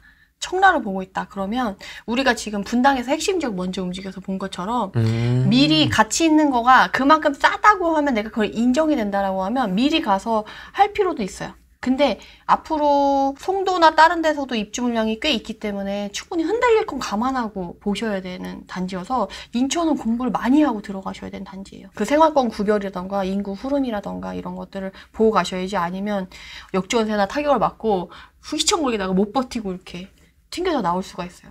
괜히 돈만 버리고 마음 버리고. 어떤 전세가 흔들리는 폭을 조금 넓게 잡고 보수적으로 그쵸. 상당히 보수적으로 좀 네, 잡고. 송도, 청라, 검단에 입지 좋은 애들이 들어오잖아요. 인천은 신기하게 전국구야. 인천 전체 지역이 막 흔들려요. 마개 인천. 그래가지고 저는 진짜 아니 이렇게 싼 동네까지 송도의 영향을 받아라고 할 정도로 저는 깜짝 놀랐어요. 인천은 좋은 지역에 입주 물량 있잖아요. 정말 곳곳에 정말 그 인천 전 지역에 다 전세가의 흐름을 막 다 흐트러놔요. 준비를 많이 하고 움직이지 않으면 인천은 진짜 여러 번 맞고 힘들어할 만한 지역이기 때문에 분당의 그런 핵심 지역은 명확하잖아요. 주변에 신축이 있어도 안 움직여. 그냥 적당하게 학교 다 끝난 애들 이제 이사 갈까 하시는 분들만 움직이거든요. 근데 인천은 안 그래. 송도 싸다고 한번 이참에 살아보자라고 해가지고 인천 전체에 있는 사람들이 다 글로 몰리면서 주변에 정말 흔들리지 않을 것 같은 모든 단지들이 거의 휘청휘청하는 경우가 많아요. 그래서 그런 것들을 좀 특징적으로 지역마다 그런 모습을 나타내는 게 틀리거든요. 그래서 실수요 흐름을 좀 명확하게 정말 제대로 알고 들어가셔야지 낭패를 안 보실 수 있다라고 말씀드릴 수 있을 것 같아요. 저도 사회초년생이고 1억 미만 시드로 내 집 마련 노력 중입니다. 아까 말씀하신 것처럼 1기 신도시 입주장 기다려보면 좋을까요? 이제 어디에 내 집 마련을 하겠느냐에 따라 또 달라지겠죠? 네, 그렇죠. 그리고 지금 사실은 성남도 분당만 있는 건 아니거든요. 수정구랑 중원구가 있는데 내가 만약에 서울의 직주 근접에서 출퇴근해야 된다라고 하면 수정구 쪽에 올해 10월에 자이 아파트가 또 입주가 있어요. 그래서 다들 이제 산소녀 포레스티아 지금 가면 네. 너 좀 늦었어. 이미 가격 반등했어. 그리고 올 10월에 자이 입주해서 어차피 얘 흔들릴 수밖에 없거든. 그리고 2000세대, 3000세대 거의 2700세대 정도 되거든요. 입주 물량이. 그러니까 또 흔들릴 거야. 그리고 거기에 지역의 실수요자의 특징이 엉덩이가 가벼워요. 한번 움직이면 안 움직인다 이런 애들이 아니고 신축이 생겼어? 더 좋은 자리가 있어? 그럼 난 이동해 하는 엉덩이 가벼운 수요들이 많아서 그럼 가격이 또 휘청휘청 하거든요.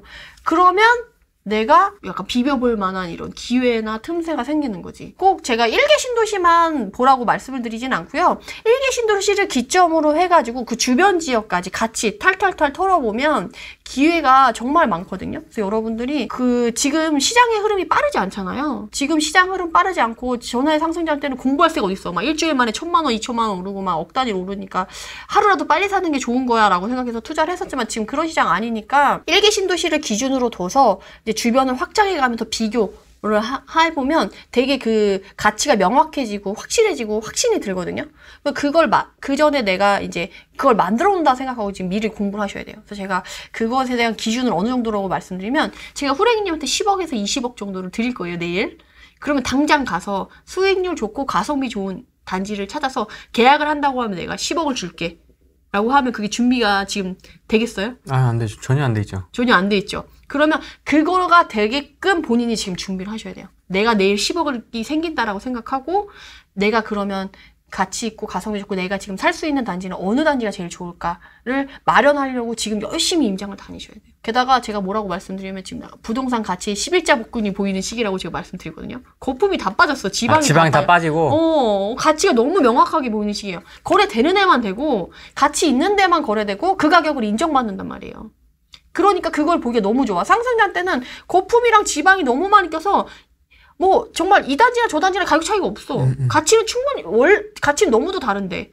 그럼 이제 그거 가치 판별하기가 초보자들은 쉽지 않은데 지금은 그게 너무 명확하게 보이기 때문에 지금 임장 가서 눈에 발라놓고 상승장 가서 그런 게 가려지면 걷어내고 가치 있는 걸 살 수 있어야지 여러분이 다음 상승장에 충분히 이제 수익을 낼 수 있거든요. 그래서 그렇게 준비를 하시면 너무 좋겠다. 지금 돈이 없으신 분들 계시잖아요.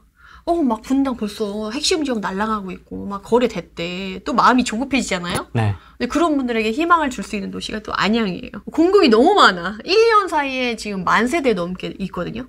그래서 안양도 학군을 이제 특징으로 해서 움직이고 학군이 핵심 지역인 지역이거든요. 근데 얘네들의 특징은 그래도 분당은 주변에 신축 뭐 수정구나 이런 아까 봤지만 산소녀 포레스트에 신축 생겼다고 분당에 있는 사람들이 그걸로 이사 가요? 안 가잖아요. 근데 얘네들은 그래도 신축이 생겼다고 하면 조금 흔들려. 그래서 주변에 신축이 있으면 추후에 얘네들이 가격이 흔들릴 수 있겠다라는 예상이 충분히 되는 도시가 평촌 신도시 안양이란 말이에요. 근데 또 추후에 10,000세대 입주량이 있기 때문에 물론 그 중에서도 입지에 따라 좀 다르겠지만 그래서 앞으로 이제 가격이 좀 흔들릴 수도 있거나 지금 다른 애들은 가격이 가고 있는데 얘는 가격을 눌러주는 그런 요소가 있는 거죠. 공급 물량이. 그러다 보니까 지금 돈도 없어. 지금 당장 움직일 수 없어. 공부도 안 돼 있어. 시간이 필요해. 하신 분들이 이 공급 물량이 다 해소돼서 가격이 조금 더 떨어지고 흔들리는 걸 보고 나서 움직여도 괜찮을 지역으로 이제 안양이 괜찮은 거죠. 그런 의미로 제가 이제 평촌을 말씀드릴 수 있을 것 같아요. 그래서 안양이 24년도에 난리 났어요. 25년도까지 쭉 이어서. 이전에 21년도 말부터 22년도에 7,000세대 넘게 입주가 있으면서 얘네가 가격이 엄청 흔들렸었거든요. 안양이. 그러니까 24년도, 25년도 여기 넘어가는 요 시즌까지도 조금 가격이 흔들려가지고 기회의 시기가 또 오지 않을까 해서 그걸 확인하기 위해서 최근에 평촌도 임장을 다녀왔거든요. 요런 기회의 시기를 이용해보면 좋을 지역이 안양이기 때문에 내가 당장 움직일 수 없다 하시는 분들한테는 좀 안양을 고려해봐도 좋지 않을까 싶어서 이렇게 안양까지 소개를 드렸어요. 안양 23년도부터 시작해서 24년도까지 한 세대가 대부분 대단지예요. 2,000세대 넘게 지금 있잖아요. 그러니까 이렇게 좀 입지 좋은 애들 중에 대단지가 들어선 애들이 생긴다. 그러면 조금 흔들릴 수 있으니까 챙겨서 보시면 좋겠다. 얘랑 생활권을 같이 하는 애 그리고 얘 시기에 맞춰서 흔들릴 수 있을 만한 애에 관심이 있으신 분들은 그 시기에 맞춰서 움직여보면 가성비 있게 갈 수 있지 않을까 싶습니다. 조금 더 말씀드리면 요 밑에 이제 여기가 호계동이거든요. 네. 그래서 어떻게 보면 여기 지역에 있는 신축들은 1개 신도시 그 토지개발 계획 안에 들어가 있진 않아요. 여기까지만 1기 신도시고 여기는 1기 신도시에 포함되어 있지는 않은데 그 바로 요 길 하나만 건너면 여기 평촌의 핵심 지역 학원가가 있으면서 평촌의 핵심 지역인 여기가 평남 지역이 바로 코앞에 있거든요. 그러다 보니까 여기 사는 사람들은 사실 여기 지역을 전혀 다른 세상이라고 생각해요. 평촌 트리지아가 아니라 호계 트리지아. 그런 거 있잖아요. 우리가 그 목동도 정말 행정구역은 강서구인데 목동 롯데캐슬이라고 얘기 붙이는 것처럼 약간 수성구 붙이듯이. 그렇죠. 그래서 범어 뭐 이렇게 그렇죠. 자기는 조금 더 그쪽에 붙고 싶은 거지. 그래서 이쪽에서는 학원가를 충분히 학원차가 딜리버리해서 이용할 수 있다라는 거를 이제 메리트로 해서 많이 얘기를 하고 여기 바로 옆에가 이제 3번이에요. 금정동 보이시죠? 여기 옆에가 바로 3번이에요. 그래서 3번에 있는 사람들이 또 여기를 또 많이 채워주고 있어요. 그래서 서로 인구를 주고받으면서 여기랑 좀 아까 안양 메가트리아 말씀드렸잖아요. 그 만안구 쪽에 걔네들이 새로이 입지를 다지면서 이제 대단지들이 밀집해 가고 있는데 걔네들이 어떻게 안정화되고 자리를 잡을 거냐에 따라서 평촌과 평남 지역의 수요를 끌어올 수 있냐 없냐가 조금 갈리게 돼요. 그래서 앞으로 조금 안양은 재미있는 도시로 기회의 도시로 한번 꾸준히 모니터링 해보면 좋지 않을까 그러네요. 싶습니다. 입주물량이 24, 25 있으니까 충분히 관심 있게 볼 만한 지역 중. 물론 이제 위아래 밑에 동서남북 같이 물량을 좀 보긴 해야 되겠지만은 재밌는 도시인 거 맞는 것 같아요. 네네. 그래서 지금 충분히 시간이 필요하신 분들에게는 좀 도움이 되는 도시가 아닐까. 그래서 마음의 위안이 되지 않을까. 왜냐면 분당 방금 말씀드려서 막 분당 가는데 나는 돈도 없어. 속상해 하실 분들은 있으실 것 같아가지고. 한번 가봤잖아요, 저희가. 네네네. 되게 재밌어요. 모습이 되게 또 다양해서. 그죠, 다르죠. 포인트마다. 네, 완전히 또 색다른 그런 것들이 있어가지고. 머릿속에 쑥 지나가죠. 네. 되게 재밌는 도시였습니다. 그리고 또 최근에 또 안양이 우리 전에 인덕원 역세권 해가지고 인덕원 생활권 단지 갔었던 거 기억나시는지 모르겠어요. 네. 거기가 최근에 또 가격이 다시 반등해가지고 뉴스에 또 뜨기도 했었거든요. 프로지오가. 네네네, 그쵸. 인덕원, 대우, 이쪽이 또 떴어요. 왜냐면 많이 빠졌으니까 실수요자는 이 가격이면은 괜찮은데? 라고 이제 들어가는 사람들이 있어서 또 이게 받쳐주고 있는 지역 중에 하나로 좀 떠서 다시 또 분위기가 좀 좋아지고 있긴 하죠. 사회초년생 1억 미만 자본금으로 1기 신도시 투자의 관점이겠죠? 투자는 무리겠죠? 그렇게 생각하시지 마시고 꼭 지금 사야 된다라고 생각하시지 마세요. 1기 신도시는 우리가 갭투자의 성지잖아요, 사실. 이전에 3번 신도시 같은 경우는 풀피 투자도 막 성행했었어요. 20평대 위주로 해서 막 집을 샀는데 막 2천만 원씩 들어와. 통장에 꽂혀. 막 이랬던 데가 3번이었고 중동 신도시도 그렇고 3번도 그렇고 평촌도 그렇고 분당은 3천에서 5천만 원에도 투자가 가능했었던 시기가 있었고 그 시절에 올까요, 이제 또? 3천에서 5천? 이주 수요가 빠방하게 한꺼번에 쫙 나오면서 주변에 공급이 없어서 지금 건설사 도산한다고 건설사들이 몸살이고 있잖아요. 건설사들이 몸살에서 공급 안 하고 이주 수요 폭발하고 하면 전세가가 쭉 끌어올려주면서 그런 거는 이제 모든 요소가 이제 탁탁탁 맞아 떨어졌을 때 이게 가능하겠지만 뭐 분당을 이제 뭐 3천 5천으로 하기는 쉽지 않을 것 같지만 그래도 지금 막 10억 이렇게 벌어져 있는 것보다는 줄어들 여지가 있겠죠. 그러니까 제가 말씀드리고 싶은 건 뭐냐면 꼭 지금 답이 있냐 없냐를 결정해서 여긴 포기해 라고 하는 게 아니라 그걸 기회를 노려보고 있으라는 거지. 그래서 이전에 갭이 줄었을 때 충분히 전세가가 받쳐주는 도시가 1기 신도시의 매력이거든요. 그래서 사실은 재건축 투자하시는 분들이 재건축 투자하는 이유 중에 하나는 그러니까 재건축 투자하시는 분의 특징이 돈 많은 사람들이 재건축 투자를 해요. 맞아요. 왜냐면 돈 없는 사람들은 재건축 투자를 못 해. 근데 돈 많은 사람들이 또 재건축을 좋아하는 이유가 이미 정답지가 있는 상태에서 들고 푸는 투자여가지고 갭 투자보다 리스크가 훨씬 덜해요. 마진도 딱 계산이 안전마진이 딱 있잖아요. 옆에 신축 봐서 안전마진 얼마 보고 들어가잖아요. 근데 갭 투자는 어때요? 앞으로 2천만 원 오를 거야. 정말 장밋빛 인생을 그리면서 들어가잖아요. 근데 안 될 수도 있어. 그러니까 그만큼 리스크가 조금 더 큰 투자가 갭 투자인 거예요. 재건축 하시는 분들은 전세금도 얼마 안 되잖아요. 그러니까 딱 그냥 내줘 바로. 돈 있으니까 그냥 바로 줘 그냥. 그래 달라고 말면 통장에서만. 알았어 줄게. 얼마 안 돼. 그러니까 이 정답지를 들고 투자하는 투자가 재건축인데 그걸 이제 1기 신도시가 그걸 가져온 거예요. 그래서 옛날에는 재건축 투자라고 하면 소액 투자하시는 분들이 재건축 투자를 진입을 못 했었는데 꿈도 못 꿨죠. 네, 근데 이제 1기 신도시가 재건축에 발을 들였기 때문에 이제 소액 투자이신 분들도 재건축을 대상으로 한 도시에 투자를 하실 수가 있는 거야. 그게 이제 1기 신도시인 거죠. 그래서 여러분들이 이제 정답지를 들고 풀 수 있고 요번에 노후계획도시 특별법 발표되면서 키워드 3개 말씀해줬거든요. 통합개발, 고밀도 개발, 역세권 개발. 거기에 들어가는 키워드 안에 들어가는 조건에 있는 애들이 갭이 붙는지, 추후에 지금 공급 물량 안 되고 전세가 이렇게 지금 전세 사기 때문에 사실 금리가 안정화됐는데도 불구하고 전세 거래라던가 전세 가격이 조금 치고 올라가는 게 조금 덜하긴 하거든요.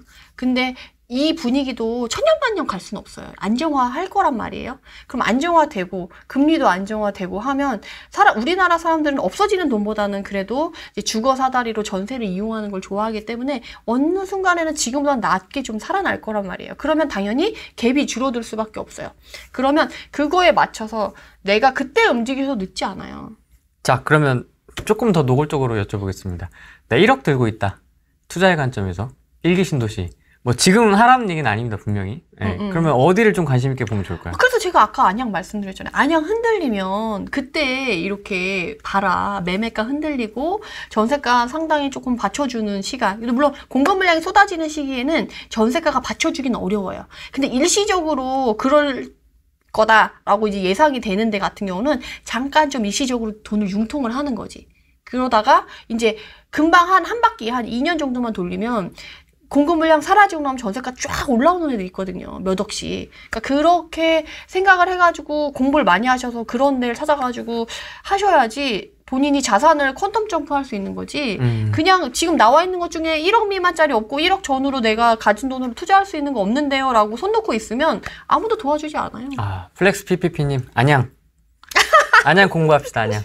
안양뿐만이 아니라 지금 3번도 리모델링 추진하고 있는 애들이 12개 단지나 돼요. 근데 걔네들은 가격도 좀 싸. 그리고 상대적으로 좀 전세가도 1기 신도시 전체가 지금 전세가율이 지금 많이 낮아졌지만 전세가율이 높기로 유명한 데가 80% 90%까지 항상 치고 갔던 도시들 중에 하나가 1기 신도시거든요. 그래서 전세가가 좀 살아나는 걸 보고 나서 갭이 별로 투자금이 없다 하시는 분들은 재건축 어차피 20년 30년간 갈 거잖아요. 1기 신도시 제가 요새 밀고 있는 그 말 중에 하나가 어차피 1기 신도시 다 하려면 최소 20에서 30년 걸린다. 그러면 1기 신도시 이번에 한 번 제대로 공부해 놓으면 20년, 30년 동안 먹거리가 계속 올 거야. 공부 제대로 해놔. 먹고 빠지고 먹고 빠지고. 그렇죠. 20년, 30년 동안 하락장 몇 번 올 것 같아요. 꽤 오죠. 그리고 재건축은 또 되게 특징적인 모습 중에 하나가 부동산 시장 흐름에 상당히 민감해요. 왜냐면 자산가들이 투자하는 거고 그 미래의 가치를 보고 투자하는 거기 때문에 그게 지금 가시성으로 나타난 게 아니고 실수요자가 받쳐주는 투자가 아니잖아요. 그러다 보니까 시장 흐름에 상당히 민감해서 가격이 빠지면 푹 빠지고 가격이 오르면 푹 올라요. 그래서 변동폭이 큰 투자가 또 재건축 투자 중에 하나거든요. 특징 중에 하나인데 그렇기 때문에 추후에 시장의 출렁임에 따라서 너무 뭐 단타로 몇 개월 만에 왔다 갔다 할 수는 없지만 그래도 상승과 하락을 반복하는 굵직한 구간에 들어갔다 나왔다 몇 번만 하면 다음 시장에 충분히 서울 입성할 수 있을 정도의 자산을 만들어 놓으실 수 있을 거라고 저는 확신합니다. 수원 영통 네네네. 24평형 향후 리모델링은 어떻게 보시는지 궁금해요. 여기도 꽤 조정받은 것 같은데 이 가격이 현재 가치인지 궁금합니다. 리모델링이라고 하니까 떠오르는 단지가 몇 개 있긴 한데 그리고 수원 영통은 사실 리모보다는 재건축이나 이런 애들이 훨씬 좋은 입지를 갖고 있는 경우가 많아요. 걔네들이랑 비교했을 때는 조금 입지가 떨어지지 않을까? 근데 리모델링이 또 생각보다 재건축보다 절차가 짧아서 빨리 갈 것 같다라고 생각해서 리모델링 투자하시는 분들이 많으신데 실제로 까보면 그렇지 않아요. 절차가 길든 많든 상관없이 속도가 빨리빨리 넘어가냐 안 넘어가냐가 중요한 거지 절차가 많고 적고가 중요하지 않더라고요. 그래서 좀 그거는 챙겨보시면 좋을 것 같아요. 지역 공부를 많이 해야 돼. 입지로. 지금 실수요자가 어떻게 움직이는지. 수원 영통도 지금 최근에 준신축도 그렇고 신축도 그렇고 특징적으로 움직이는 애들이 있어요. 흔히 약간 개미지옥이라고 하는 단지가 있거든요. 그 단지는 이미 올 초부터도 거래가 확 많이 되면서 물건이 싹 사라진 애들이 있거든요. 딱 대놓고 얘기를 하진 않겠지만. 제가 그 개미지옥에 있었습니다. 돼지는 줄. 그래서 그쪽에 빠지지 않도록 어쨌든 입지 공부는 조금 공부를 많이 하시면 너무 좋을 것 같아요. 이것도 이제 재건축과 리모델링의 연장선의 질문인데요. 대전, 크목한. 사실 뭐 리모델링이나 재건축 이슈 하면 또 둔산동, 크목한 얘기 많이 나오지 않습니까? 여긴 좀 어떻게 보십니까? 투자의 관점이신 것 같아요. 네네. 근데 대전도 지금 어쨌든 세종이랑 뗄래야 뗄 수가 없어요. 그래서 세종이 이제 새로 공급되는 애들의 입지랑 대전에서 결국에는 대전에서 사는 사람들이나 대전에 투자하고 싶은 사람들은 항상 세종이랑 비교를 하면서 얘 입지가 더 괜찮을까? 얘 수익이 더 많이 날까를 항상 고민하게 될 거거든요. 그래서 그거를 비교해 본다. 본인이 그래서 양쪽을 가보고 나서 더 괜찮다라고 생각하는 데를 투자하는 게 맞는 것 같아요. 그래서 제가 아까 말씀드린 세종의 3생활권 이랑 대전에 새롭게 개발되는 이제 신도시나 구역들이 있잖아요. 그래서 그거랑 비교를 해봐서 누가 더 메리트가 있을 것이냐를 생각해 본 다음에 가성비를 따져서 먼저 가서 달려가서 가격이 높아졌어. 그럼 가성비가 좀 떨어지잖아요. 그럼 대전이 상대적으로 좀 덜 움직였어요. 그럼 대전이 나올 수도 있고 서로 주고받고 할 거라고 저는 좀 생각이 들거든요. 1기 신도시 중에 일산이랑 분당은 지어지고 나서 2019년도까지 인구 변화를 봤을 때 20% 정도 증가를 했어요. 근데 나머지 평촌, 3번, 중동은 인구가 좀 감소했어요, 오히려. 그런 이유가 1기 신도시 이후에 뭐 2기 신도시, 3기 신도시 이렇게 또 개발이 됐잖아요. 그러다 보니까 그런 인구가 좀 분산이 된 거예요. 그리고 중동은 아까 말씀드린 대로 실수요를 오랫동안 이제 움직이지 않게 잡아놓는 메리트 있는 학군이라는 그런 특징을 갖고 있지 않거든요. 오히려 사람들이 부천이라고 하면 경기도권 내에서 가장 인구 이동이 많은 도시로 알려져 있어요. 그러니까 많이 나가고 많이 들어와. 그래서 채워줘. 그래서 실수요의 차이가 다른 지역은 학군이 메인이니까 애들이 학교 졸업할 때까지 절대 안 나가. 그래서 움직이지 않아서 실수요가 탄탄하다라고 하면 중동은 많이 나가면 또 그만큼 또 많이 들어와서 채워주니까 실수요가 탄탄하다라고 말씀드리거든요. 그러니까 이 실수요의 결 자체도 달라요. 그래서 중동을 볼 때는 어쨌든 내가 중동에서만 본다. 그러면 7호선 라인을 기준으로 움직여서 보고 거기 안에서도 편의시설 위주로 보고 재건축이나 리모델링은 사실 중동은 별 관심이 없어요. 왜냐면 잘 빠져나가고 막 잘 채워져. 이동이 많기 때문에 대부분 재건축이나 리모델링 같은 경우는 그 지역에 오래 살고 그 단지에 오래 살면서 오랫동안 거주하면서 향후에 좋아지면 그냥 가져가야지 하는 실수요자들이 많아야지 그걸 관심을 가질 텐데 나는 어차피 직주 근접을 해서 직장에 이동하면 난 몇 년 후에 이사 갈 건데 여기 재건축이나 리모델링에는 그러니까 투자의 관점으로 접근하는 게 아니고 실수요자 관점에서는 관심이 없는 거지. 그래서 최근에 하락장이 이제 진행이 되면서 노후계획도시 특별법이 떠오른 거기 때문에 중동은 사실 다른 5개 도시들에 비해서 재건축이나 리모에 대해서 관심이 상대적으로 많이 없는 도시다라고 이해를 하시는 게 맞는 것 같아요. 충분히 답변이 좀 됐을 것 같습니다. 실수요의 결이 다르다. 그러니까 이거를 아는 게 제일 중요해요. 이번에 하락장 맞고 나서 역전세 나고 전세가 빠지고 막 가격 많이 떨어졌잖아요.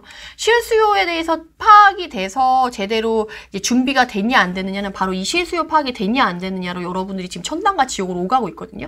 그래서 그게 얼마나 중요한지 저는 하락장에서 느꼈기 때문에 여러분들 지금 그거 좀 꼭 중요하게 챙기셨으면 좋겠습니다. 요거까지만 받겠습니다. 3본과 일산 중 입지적으로 어디가 재건축으로 좋을까요? 뭐 입지에 따라 다를 것 같긴 한데. 3번과 일산? 네, 재건축의 관점에서. 3번은 저기 입지가 저 밑에 있는 수리산역 근처에 있는 애들만 재건축으로 진행하려고 지금 으쌰으쌰 하고 있고, 일산은 메인, 학군을 기본으로 한 메인 지역이 통합 재건축으로 진행을 하려고 으쌰으쌰 하고 있어요. 근데 1기 신도시의 통합 재건축은 조금 여러분들이 조심해야 될 게, 지금 그 노후계획도시 특별법 가이드만 나왔지 지자체의 세부 사항이 나오지 않았잖아요. 그렇기 때문에 뭔가 이렇게 진행할 수 있는 여지가 아니라서 다 멈춰 있어요, 사업이.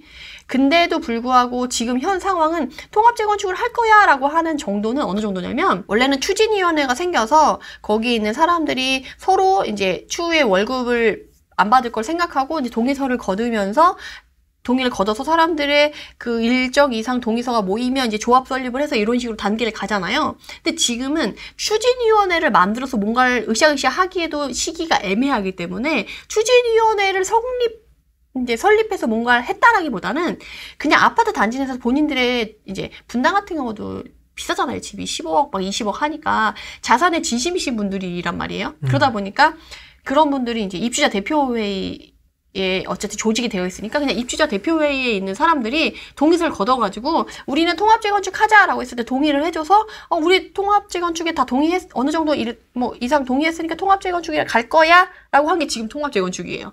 그러니까 뭔가 진행이 된 건 아니지. 그냥 합의만 이루어졌을 뿐이지. 일산도 똑같고 뭐 분당도 똑같고 다른 데도 다 똑같아요. 근데 제가 3번보다 일산이 좋다라고 얘기한 건 1기 신도시를 처음에 개발했을 당시 규모를 여기 1기 신도시를 보시면 처음에 계획을 할 때 면적 자체를 봐보세요. 분당이 1963.9, 일산이 1573.6이에요. 3번 420, 중동 545, 평촌 510이에요. 규모면에서 분당, 일산은 좀 다른 애들이라고 생각이 들지 않나요? 하겠네. 그러니까 1기 신도시를 계획할 때 분당이랑 일산은 좀 진짜 진심이었던 거야. 제대로 개발해보겠다라고 생각을 한 거지. 거기 안에서도 이제 뭐 용적률은 이미 뭐 재건축에서 너무 많이 얘기를 하니까 용적률은 다른 거 보시고 영상 녹지율만 볼게요. 분당이 19.4, 일산이 23.5, 3번이 15.4, 중동이 10.7, 평촌이 15.7이에요. 중동이랑 일산을 비교해서 가보시면 숲이냐 사막이냐 극단적으로 비교하면 일산은 어디를 둘러봐도 단지 사이사이에 산책로나 길가를 봐도 산이 나무가 잘 푸릇푸릇해서 숲속에 있는 듯한 느낌이 들어요. 중동에 가잖아요. 목이 말라요. 그늘이 없어. 제가 그래서 임장 갈 때 요새 좀 뜨겁잖아. 여름에 특히. 네. 나무 많아가지고 그늘진 데는 좋은데 정말 나무 없어가지고 햇빛을 고스란히 받으면서 임장 가면 너무 힘들거든요. 그래서 중동은 좀 힘들어요. 임장 가기가. 그래서 그만큼 녹지랑 이런 쾌적성을 추구해서 만든 도시는 아니라는 거예요. 근데 3번은 그 중에서도 규모가 가장 작아. 사실 얘는 1기 신도시를 처음부터 1기 신도시로 개발하려고 택지를 지정했던 게 아니고 원래 택지로 개발하려고 하다가 1기 신도시가 부족하니까 너도 그럼 1기 신도시로 같이 해 라고 해가지고 이렇게 끼다 보니까 규모가 좀 작아요. 그래서 이제 평촌이랑 서로 이제 형님 아우 하면서 같이 움직이는 지역이기도 하거든요. 지금 투자의 관점으로 1기 신도시를 보시는 분들 중에 많은 분들이 일산을 좀 첫 번째로 꼽고 있어요. 왜냐면 일산이 지금 이렇게 가격이 안 나오는 건 교통이 너무 불편해서요. 업무지구로의 접근성이 너무 떨어서. 근데 지금 GTX라던가 그 외에 개발 호재들, 뭐 인천 2호선 뭐 연장 호재, 뭐 그 위에 이런 뭐 도로를 새로 뚫고 뭐 이런 호재들이 많거든요. 그래서 이런 교통의 불편감이 해소가 된다라고 한다면 사실 일산이 성남, 그러니까 분당, 일산, 평촌, 뭐 중동 3번 뭐 이런 식으로 순서가 됐었는데 지금 일산이 제일 꼬마이잖아요. 그러면 나중에 이제 치고 올라갈 수 있는 거지. 등수를 바뀔 수 있겠다라고 사람들이 생각할 수가 있는 거죠. 직접 딱 가보면 그 삶의 쾌적성이랑 거주 만족도가 달라요. 일산을 걸어보면 학교에서 아이들이 도로를 건너지 않고 역까지 쭉 갈 수 있게 그 공원이 아예 딱 조성이 되어 있거든요. 그래서 정말 얘네들 쾌적성을 만들기 위해서 정말 진심으로 만들었구나 라는 생각이 들고, 그리고 택지의 모양을 봐도 일산이 가장 바둑판 모양으로 평면으로 평지에 정말 예쁘게 만들어 놨어요. 3번은 전체가 다 경사도고 뭐 이런 식으로 구분이 되어 있어가지고 여러분들이 같이 본다고 하면 일산도 꼭 챙겨서 보면 좋을 지역으로 말씀을 드릴 수 있을 것 같아요. 저 같은 경우는 사실 역전세에 지금 당장 뭔가를 해서 그 역전세 금액을 만들고 이런 거는 사실 쉽지 않아요. 보통 사람들도 갑자기 역전세 났다고 해서 그 돈을 지금 당장 만들기는 쉽지 않거든요. 근데 저는 사실은 미리 좀 만들어 놨어요. 그러니까 물론 대출이 이전에 많았을 때 한참 본격적으로 할 때는 몇 억 정도 대출이 쫙 있었거든요. 근데 부동산 상승이 계속되면서 이전에 이제 언젠간 저는 영원한 상승도 없고 영원한 하락도 없다라는 걸 알고 있기 때문에 상승장에서도 약간 쫄보라서 항상 그 돈을 좀 마련해 놔야겠다, 대출을 너무 늘리면 안 되겠다라는 생각이 들어서 대출을 일부 변제를 해가면서 해서 사실은 최근에 월세 세팅한 투자가 있어가지고 그냥 그 대출은 남겨놨었거든요. 근데 걔도 갑자기 그 금리 인상이 되면서 7%를 내라는 거예요. 기분이 팍 상해가지고 그냥 갚았어요. 그래서 지금은 대출이 1도 없거든요. 그래서 이전에 이미 안정화하면서 대출을 이미 없앴고, 역전세 같은 경우도 저는 역전세 얘기가 나오기 전에 대출이 막힌다는 얘기가 나왔을 때 전 이미 대출을 받아놨었어요. 대출이 1도 없는 집, 좀 가격대가 좀 높은 집을 담보로 해서 대출을 풀로 받아놨어요. 그걸 마통으로. 그러니까 내가 역전세가 났다, 내가 모아둔 돈이 있었는데 그 돈을 이미 다른 역전세 난 물건에 다 갚아줘서 이제 돈이 없다. 그럼 이제 마통으로 만들어 놓은 돈에서 이제 빼서 융통하고 열심히 또 돈 모아서 갚고 이렇게 하게끔, 어쨌든 돈이 없어서 못 내줘서 사고가 생기지 않을 정도로는 저는 그 방법을 만들어 놓은 거지. 내 돈은 아니지만 대출을 이미 이만큼 이제 마통으로 만들어 놓은 거죠. 그래서 여기 주머니를 하나 만들어 놨다. 연못을 파놓는 거죠. 그죠? 미리. 물을 폴 수 있게. 목마르기 전에. 네, 근데 왜냐면 이게 없으면 돈을 갑자기 만들 수는 없잖아요. 근데 사실 대출이 막히기 시작해서 대출 자체가 안 되면 사실 죽으란 얘기거든. 근데 그거를 대출이 막히기 전에 이제 만들어 놓은 사람은 물이 부족하면 거기서 퍼올 수가 있는 거지. 그렇죠. 그래서 제가 단톡방에서도 그때 역전세 얘기가 초창기에 나오기 시작할 때 대출이 좀 막히기 시작할 때 저도 대출 이렇게 받아놨다. 나중에 문제가 생길 걸 생각해가지고. 그래서 여러분들도 혹시나 그런 물건들이 있으면 대출을 좀 미리 땡겨놓는 것도 어차피 마통은 이자가 나가는 게 아니잖아요. 돈을 쓰면 이자가 나가는 거니까 마통의 형태로 지금 대출 가능할 때 좀 연못을 파놔라. 그런 식으로 말씀을 많이 드렸었어요. 그래서 저는 그렇게 지금 역전세를 막고 있다. 라고 말씀을 드릴 수 있어요. 연못에서 이렇게? 열심히 이렇게 퍼다가려고 지금 준비는 해놨다. 그래서 여러분들도 뭐 당장 돈을 마련하기 쉽지 않으니까 그런 식으로. 물론 주변에 친인척들이 돈이 많으면 너무 좋겠지만 사실 주변의 친인척들한테도 돈 얘기하기 얼마나 껄끄러워요. 제일 비참하고 정말 투자할 때 가장 현타가 많이 온 게 남한테 돈 얘기할 때. 가장 현타가 많이 오거든요. 제일 좀 그렇지. 치사하고 더러워져. 없어 보이지. 기분이 정말 진짜 좋지 않죠. 그래서 차라리 남한테 빌리는 것보다는 내가 이자를 조금 더 내더라도 그냥 연못을 파서 대출을 받아놓고, 사실 그 대출을 받을 때도 이제 좀 잘 받으려고 하면 돈이 좀 들어요. 그래서 제가 뭐 여기까지는 뭐 더 자세하게 드리긴 좀 그렇지만, 그러니까 그런 식으로 해서라도 이제 대출할 수 있는 그런 구멍을 만들어 놓으면 급박한 상황에 진화할 수 있는 물은 퍼올 수 있기 때문에 그런 식으로라도 방식을 만들어 놓고 이 시기를 잘 이겨내셔가지고 나중에 꼭 그 수익을 가져가셨으면 좋겠어요. 다른 분들은 연못에 물이 없는 분들도 있을 거 아니에요. 미처 연못을 파놓지 못했던 분들은 어떻게 하고 계세요? 그래서 이제 물에 있지 않은 물건들을 설익은 가격에 파는 거죠. 그것도 이제 거래가 안 돼서 정말 거의 던지듯이. 그렇죠. 그렇게 될 수밖에 없어요. 그래서 본인이 사실 수익이 낮고 수익을 지키려고 하면 그걸 지키기 위한 자본도 너무 필요한 거예요. 그것에 대한 대비를 한 사람과 안 한 사람이 이후에 이제 이 시기가 끝났을 때 자산의 격차가 또 확 벌어지겠죠. 그래서 한번 경험하셨으니까 다음 상승장에는 미리 대비하고 준비하실 수 있지 않을까 싶습니다. 톡방에서 지금 말수가 다 줄었어요. 눈팅들은 다들 하는데 지금 말을 안 해? 기운이 없어. 말을 안 해. 지금 열심히 월급 버느라 지금 지금 그쵸, 같은 때 잘리면 매우 곤란하지 않습니까? 옛날에는 아이씨 뭐 부장님한테 말대꾸도 좀 하고 과장님 이건 좀 아닌 것 같은데도 좀 하고 개기고 이랬는데 지금 막 회식도 꼬박꼬박 가고 인사고과 뭐 이런 거 S와 A를 받기 위해서 열심히 지금 하고 있거든요. 고군분투하고 있습니다. 앞으로 좀 어떻게 투자 포지션 어떻게 좀 해나가면 좋을까요? 첫 번째는 거래량이 살아나는지 잘 보셔야 되고, 그 거래량 안에서도 전세 거래량, 매매 거래량 차이를 두셔서 명확하게 좀 추이를 지켜보시고, 지금 지방장이랑 서울장이랑 좀 다르잖아요. 그래서 지금 서울은 규제를 그래도 조금 남겨있고, 지방은 규제를 거의 다 풀면서 이제 가려고 하는 건데도 불구하고, 지금 규제 지역이 다 풀렸잖아요. 강남 3구 빼고는. 그런 상황에서 지금 서울에 규제를 안 하고 나서 이제 지방이 오히려 더 어려워졌거든요. 그러다 보니까 이후에 지금 기다리는 게 뭐냐면 7월에 세금 법 개정이 이루어지거든요. 세금 개편안이 나와요.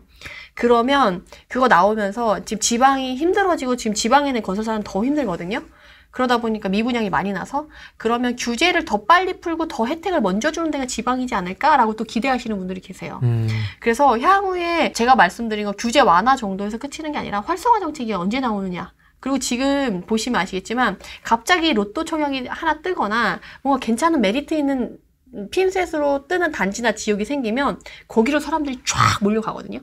관심은 식지 않았어.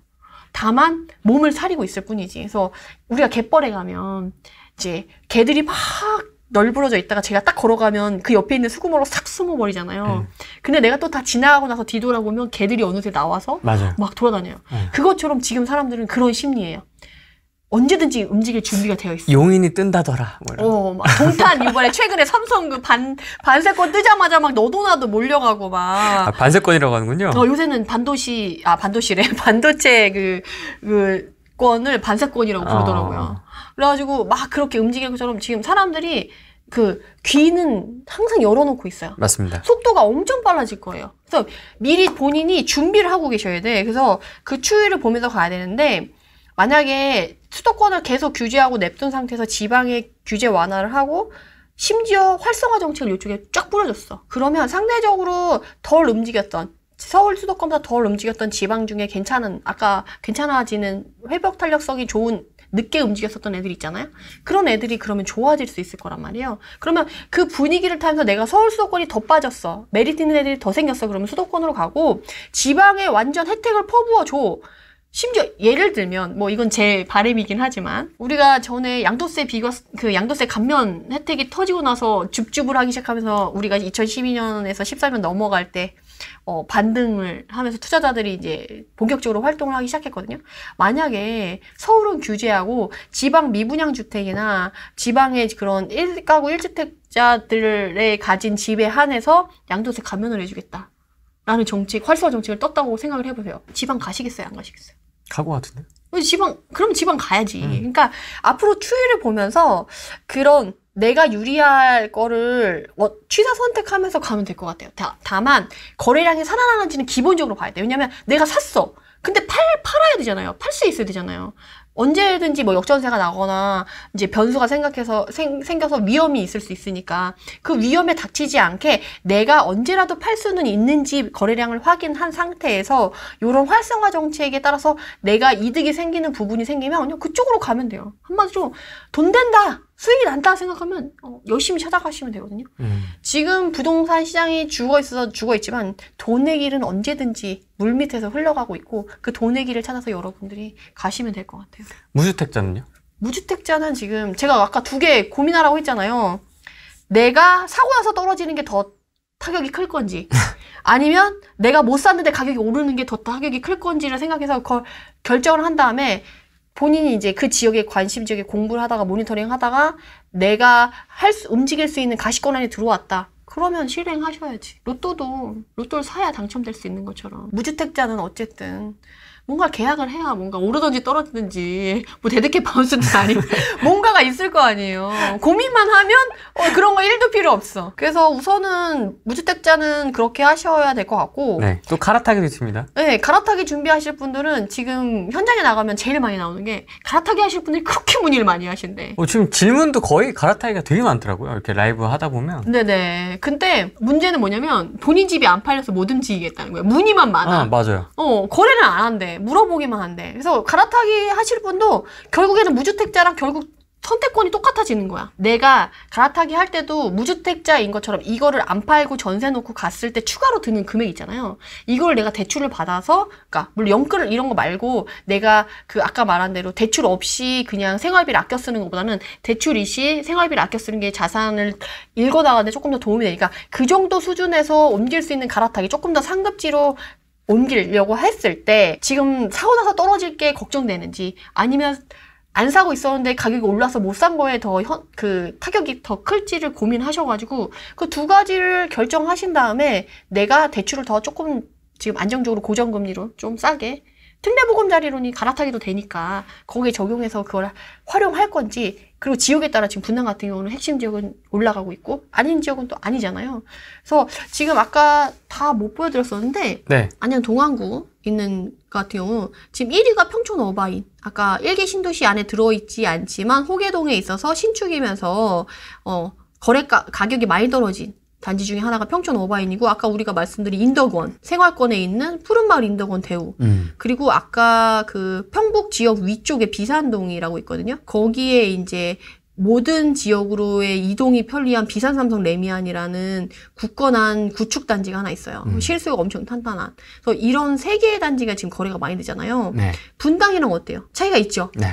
핵심 지역에 있는 애들이 아니라 동 이름이 일단 다 다르고요. 네, 다 다르고 메인 지역이 아니고 그 외에 실수요가 따라갈 수 있는 애들 위주로 움직이잖아요. 그러니까 이런 식으로 시장이 움직이는 지역이냐 아니냐를 구분하셔가지고 여러분들이 이거를 선택을 하셔야 돼요. 갈아타기도 솔직히 내가 닦아놓고 얘기를 드릴게요. 제가 무주택자면 아까 말씀드린 두 가지 중에 하나를 선택해서 관심 있는 지역에 내가 갈 수 있는, 접근할 수 있는 거를 할 거고요.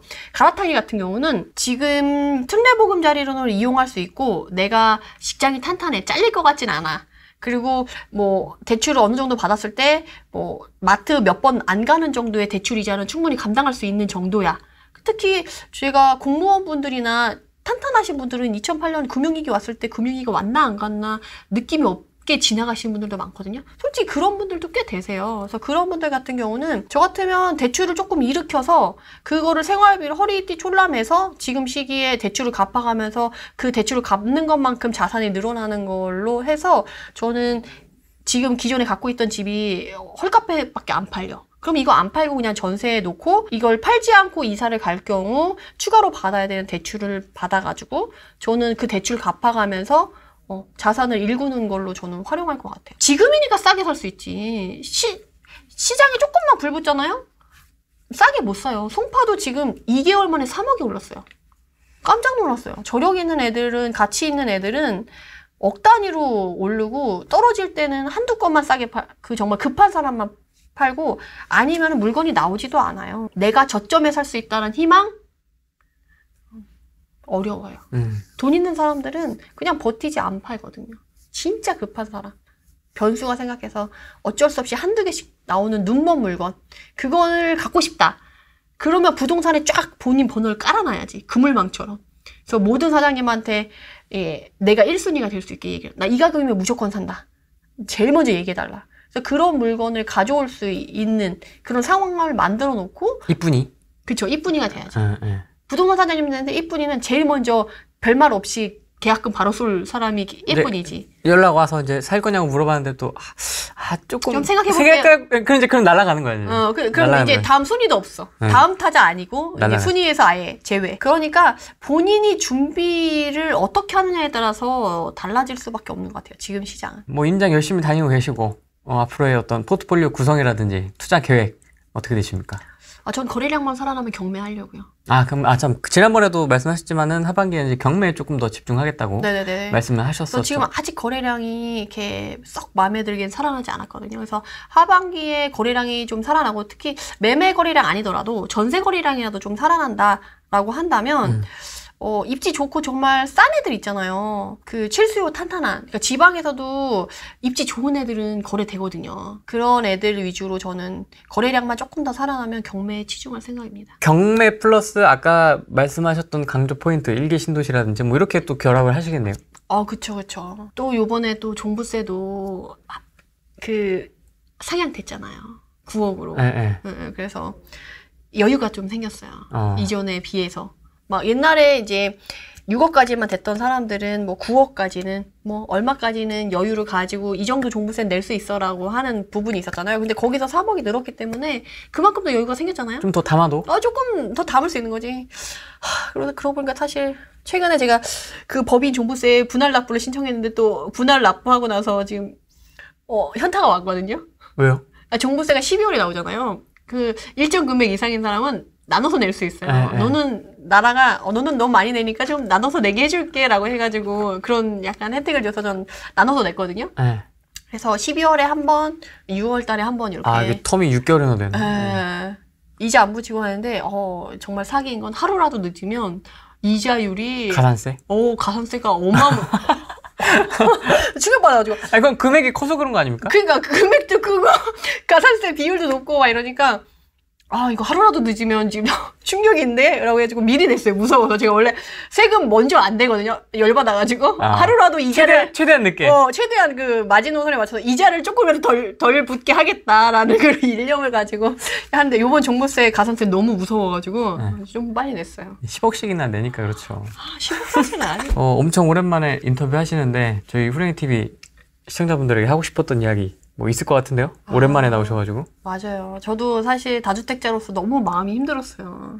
사실 요즘에 마음 안 힘든다고 하는 사람은 없지 않을까요? 투자를 한 사람이건 안 한 사람이건. 투자를 한 사람은 뭐 역전세나 자본이 녹아서 힘들 거고 투자를 안 한 사람은 자기는 그것마저도 없고 이미 그래도 내가 생각했던 가격보다는 올라 있는 경우가 또 꽤 있어가지고 어느 쪽에 있든지 마음고생 안 할 수 없는 시장인 것 같아요. 그래서 여러분들한테 최근에 또 수강생들이랑 매주 임장을 다니면서 스킨십을 하면서 느낀 건데 이제 마음이 힘들수록 오히려 일을 만들면 좋은 것 같아요. 진짜 역전세 났는데 뭔 일 못하겠어. 일을 하나씩 벌리면 될 것 같거든요. 그래서 저도 최근에 일을 사실 몇 개 많이 벌렸어요. 그래서 내가 역전세 나고 힘든 거 뭐 이런 거에 집중하기보다는 그거에 신경 쓰다 보니까 진짜 숨 쉴 시간 없이 시간을 보내고 있거든요. 그러다 보니까 시간이 너무 잘 가. 그래서 이 시간 자체가 고통의 시간으로 이렇게 집중하기보다는 오히려 다른 일을 벌려서 다음 상승장의 발판을 마련해 놓을 수 있는 시간으로 만들면 더 좋지 않을까 싶어요. 그래서 여러분들한테 꼭 말씀드리고 싶은 건 지금 할 수 있는 일에 좀 집중하시라. 내가 시장을 어떻게 할 수 없어요. 비가 내리는데 비를 안 오게 할 수는 없어. 다만 우리는 우산을 준비할 뿐. 그러니까 지금 할 수 있는 만들 수 있는 우산이 뭔지를 여러분들이 고민하셔가지고 내가 지금 할 수 있는 일에 집중하셔가지고 발판을 만들어 놓으면 너무 좋지 않을까. 그래서 저는 정말 요새 몸이 부서져라 일하고 있어요. 사업이나 뭐 다른 것도 구상을 하고 이런 식으로 해서 여러 가지 일을 지금 기획하고 진행하고 있거든요. 물론 책도 하나의 일환이었고 만약에 그런 사업들이 솔직히 좀 잘 안 된다 그러면 올해 하반기에 책 하나 더 내려고요. 경매도 있고 또 집중할 무언가를 하나 만들어서 집중하는 게 훨씬 생산적이고 좋더라고요. 내가 생산적인 사람이 될 거냐 아니면 도태돼서 움츠려드는 사람이 될 거냐는 여러분들이 선택할 수 있잖아요. 마음의 한 끗 차이인데 그게 나중에 진짜 결과가 너무 차이가 많이 나더라고요. 그래서 우리 후랭이 TV를 시청하시는 모든 분들은 꼭 생산적인 선택을 하셔가지고 향후에 같이 웃을 수 있게 되길 바라는 마음 간절히 전합니다. 이 상황에서 이 시간대에 라이브를 이렇게 보고 계신다? 저는 되게 대단하신 것 같아요. 네, 진심인 거지. 진짜 진심인 거지. 네, 그래서 특히나 핸드폰 사용이 직장에서 안 되시는 분들이 있거든요. 그럼 화장실 가서 보셨다 이런 분들도 있었어요, 솔직히. 근데 그분들한테는 진짜 제가 말씀드리고 싶은 게 저도 정말 남이 생각하지 못할 정도로 내가 이렇게까지 해야 돼 라는 생각이 들 정도로 정말 저를 쥐어짤 때가 있거든요. 근데 그 시간이 진짜 남더라고요. 나중에 지나보면. 그래서 지금의 고생이 되게 눈물겨울 수 있고 본인한테 이게 얼마나 결과가 나타날까? 의구심이 드실 수 있는데요.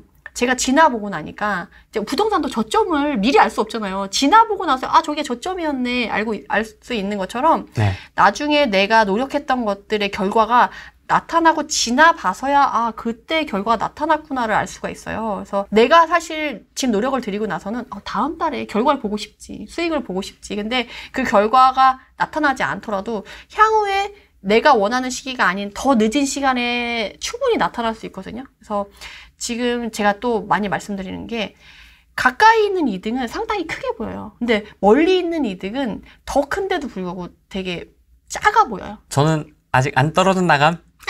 네, 여기 축하드립니다. 우리들 궁디팡팡 하면서 힘내요. 네네. 전 역전세 안 맞아봐서 뭐 이런 의견들도 있고요. 저 2시간 한 거예요, 지금? 그렇죠. 시간 너무 빨리 간다. 저희는 뭐 한 번 했다 하면 2시간이니까 일단. 네, 좀 빡세지 않습니까? 인터뷰가 좀 다른 데랑 다르게? 다른 데는 인터뷰 하시는 분이 텐션이 떨어지시더라고요. 저는 텐션이 아직 남아있는데 옆에 있는 분이 이렇게 눈이 점점 내려오시고. 저는 텐션 떨어졌을 때가 딱 한 번 김원동 사장님하고 할 때 5시간 반 인터뷰할 때 그때는 좀 약간 막 약간 이랬는데 뭐 나머지는 뭐 괜찮습니다. 알겠습니다. 다음에 또 재밌는 주제로 한번 또 모시고 이야기 나눠보도록 하겠습니다. 고맙습니다. 감사합니다.